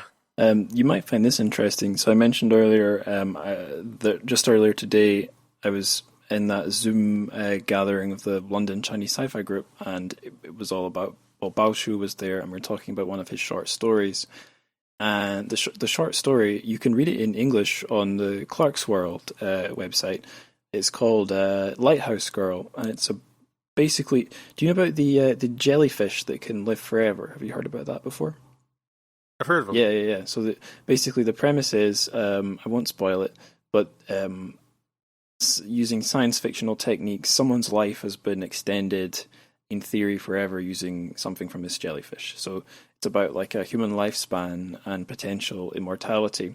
And after we've kind of had a general discussion about the story, we can ask the author some questions. So my question for Bao Shu was, you're famous for writing stories that mess about with time, but this story is not about time. And I was about to go on and say, but it is about lifespan. Do you think lifespan and time are deeply connected? But before I could get to that, he said, no, it really is about time. And I was like, oh, you just finished off my question for me. And he said, yeah, I always write about time, even when my stories aren't directly about time. It's what I'm doing. And he explained his background is philosophy. So when he was at university, he was studying philosophy, and he was looking at this philosopher Heidegger. I don't know Heidegger very well, but I think his ideas were focused on human subjectivity. So I think the idea Bao Shu was, he explained when he was answering my question that the only way we can really understand time, and the only way time really exists, is through our perception. So so ideas about immortality and time, for him, you can't separate the mortality and immortality and you as a being that exists in time. They can't be separated, and that's a lot of what Redemption of Time is about, I guess, for at least. Cool. So yeah, I go back and forth between hoping that someday I can talk to Bao Shu and never ever seeing his face ever. I like my distance from my gods. It's really fun, but then if you talk to your gods, you find out they're just people. They're just they're geeks. They're just people, and then it takes away from some of the grandeur and the magic of it. Yeah, what's the thing? You can be when you boil yourself and your thoughts down into an essay or a story. That's your mind at its best. But when you're a living, walking person having a chat, you can't always be as smart as your smartest writing. And yeah. So yeah, like throughout this conversation, there's the constant flipping coin of should I ask if I can join the group? Can I talk to Baoshu? Is he on Facebook? I don't know if he's on Facebook, but you can definitely join the group. What they do. I'm talking to listeners here as well. They have a mailing list and also a WeChat group and a Twitter, and every month they have a meeting and they just send out like a Zoom invite link. And once you have the invite link, you can join. It's not an exclusive club at all. Cool. And I'll very likely join. Sweet. I'll put links to the relevant places in the show notes. Yeah, that's got us onto our final question. Are you reading anything just now? Yeah, actually. Baoshu and Cixin Leo, they'll always mess up. You guys reminded me of my love of books. There's a thing, I guess there's a thing in books that movies have such a hard time matching, and that's really taking me away to another world. So, through him, I went through the Dune audiobooks, which was an experience in of itself. I learned more about humanity and philosophy. Also using the Dune Club with Comic Book Girl 13. I'd recommend, if you're going to be reading Dune, go to Comic Book Girl 13 on YouTube, use her book club. It'll help you digest the philosophy that's all over in Dune. And then recently, I was like, hey, let me check on, like, back in the day when I was a kid, where I was just consuming books and, like, religiously. I was like, hey, let me look in on, like, my favorite authors of back in the day. A guy named Douglas Hill and William Slater. And just to see, like, I guess, like, now that I don't have to worry about the library finding the book and I can just get anything in a snap of a finger, see how they ended up. Like, what did they end up writing? And my author Douglas Hill, who wrote some of the greatest space opera I've ever read, kind of turned into a crazy person, and that's been kind of interesting to read. Then the last book that I got is House of Stairs by a guy named William Slater. Through Common Writer, I got involved with the people who made an American adaptation of a Kamen Rider TV show called Kamen Rider Dragon Knight. And then it was just so fortunate. It was, and so much fun. And the main writer behind it is a guy named Nathan Long, who I also very much admire. And I posted up like how I like this book called Interstellar Pig by William Slater. And my other favorite author, Nathan Long from Kamen Rider Dragon Knight, he's like, hey Keith, maybe you should check this out. This book made me. So I'm going to be diving into House of Stairs to see what this book did to influence Nathan. And then lastly, I love the world of John Carter. So I've been starting the first John Carter book to get back into that. And that's reminding me of like the bad motherfucker tough guy barbarian books that I used to read with the Conan books. And now it's an intergalactic barbarian. This is amazing. So yeah, I got reintroduced. The books reintroduced me to my love of books, so that's been a lot of fun. Awesome, yeah. What about you? What are you reading? Oh, good question. I'm reading a collection of short stories right now, and the author is American, although he is Chinese American. It's Ted Chiang, and the book is Exhalation. There's two reasons why I ended up reading Ted Chiang. One is the way I first heard of him was the movie Arrival. Did you see anything about that movie, or did you watch the film? Yeah, I saw it. Yeah. It was fantastic. So that's based on a Ted Chiang short story. Oh, so that's how I first heard his name. But I've also heard him. He seems to be popular with Chinese sci-fi writers. I'm guessing that's because he's available in translation in Chinese, and maybe just the benefit of having a Chinese name makes him interesting to the sci-fi fans of China. I don't know, but yeah, he's really fantastic, and he came up me and another guest on a previous episode used one of his articles. He wrote an article on BuzzFeed about AI. We used that as a starting point for a conversation. But now I'm reading an actual book by him, and it's really good. I would love to know his thoughts on AI because I've been thinking about that a lot lately. Yeah, I can send you the link. But there's that book Exhalation has. It's got a pretty long short story in it called The Life Cycle of Software Objects, and it's about kind of virtual e-pets. It's kind of it's got weird parallels with Animal Crossing, I think, although I've never played Animal Crossing, so I don't know what I'm talking about. But yeah, that's what I'm reading. But yeah, what you were saying about Three Body getting you back into books, that's a little bit true for me in a similar way. So I've always been a reader, but when I was a teenager, I was reading books from what was then called the teen fiction shelf at my local bookshop. I guess it would now be called YA. But the books I was reading were pretty much all sci-fi and fantasy. Maybe a little bit of some other stuff too, but mostly that. And then when I started reading generic books, adult books, I kind of moved in a more sort of realist direction.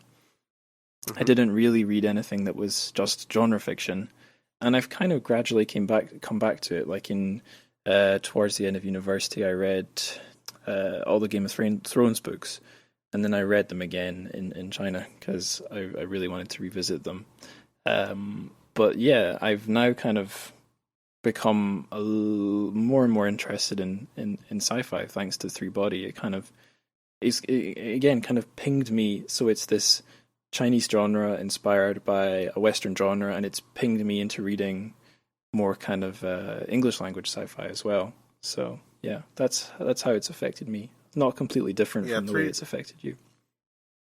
So yeah, the death of Star Wars started me thinking about how it's not brand names that I love, and sent me on my quest to figuring out and remembering why I love this kind of stuff. And Three Body Problem was a master class in why I love this kind of fiction. And it was kind of almost a geek rebirth, actually, through Three Body Problem and God Bless It, Stargate, which me and my friends put off watching for decades. But yeah, together, just remembering the love of new ideas and exploration and pushing beyond what world you normally see. Three Body Problem was a blessing. Yeah, I think I'm glad that you managed to get free of the world of consuming fiction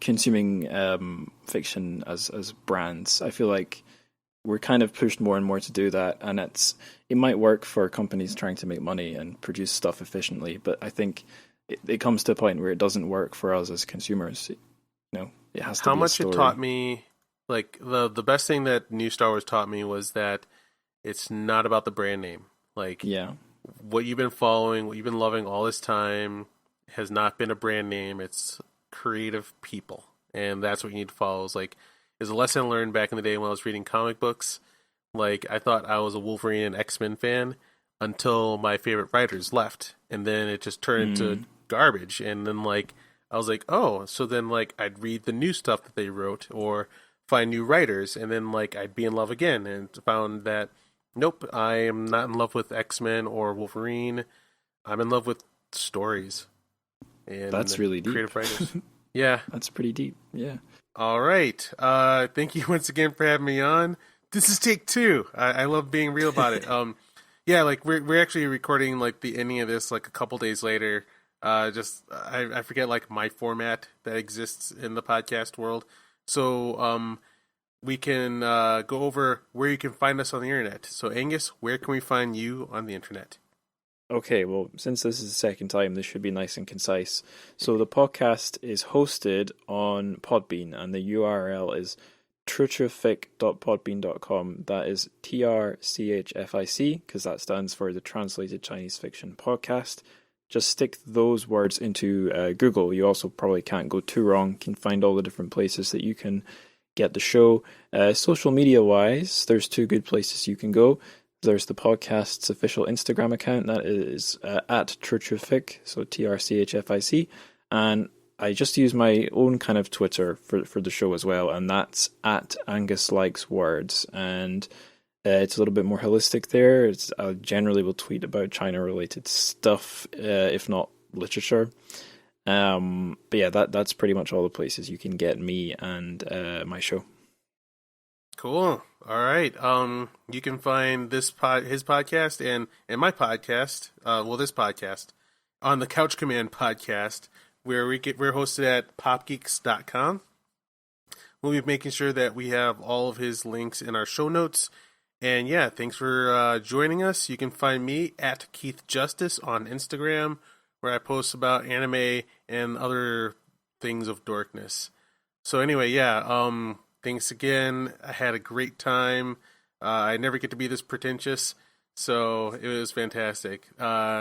Angus, I look forward to talking to you again. Take it easy, man. Yeah, and I hope it's just as pretentious next time as well. So yeah, until then, see ya.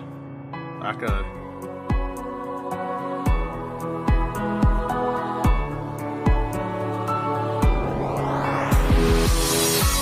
There we go. How good was that? I'm sure some of you people were crazy enough to listen to the whole 3 odd hours we did there. Yeah, I think we've done all the plugs already, so what else is there to say apart from I will try to get as many of those show note links in that I promised throughout my interview with Keith.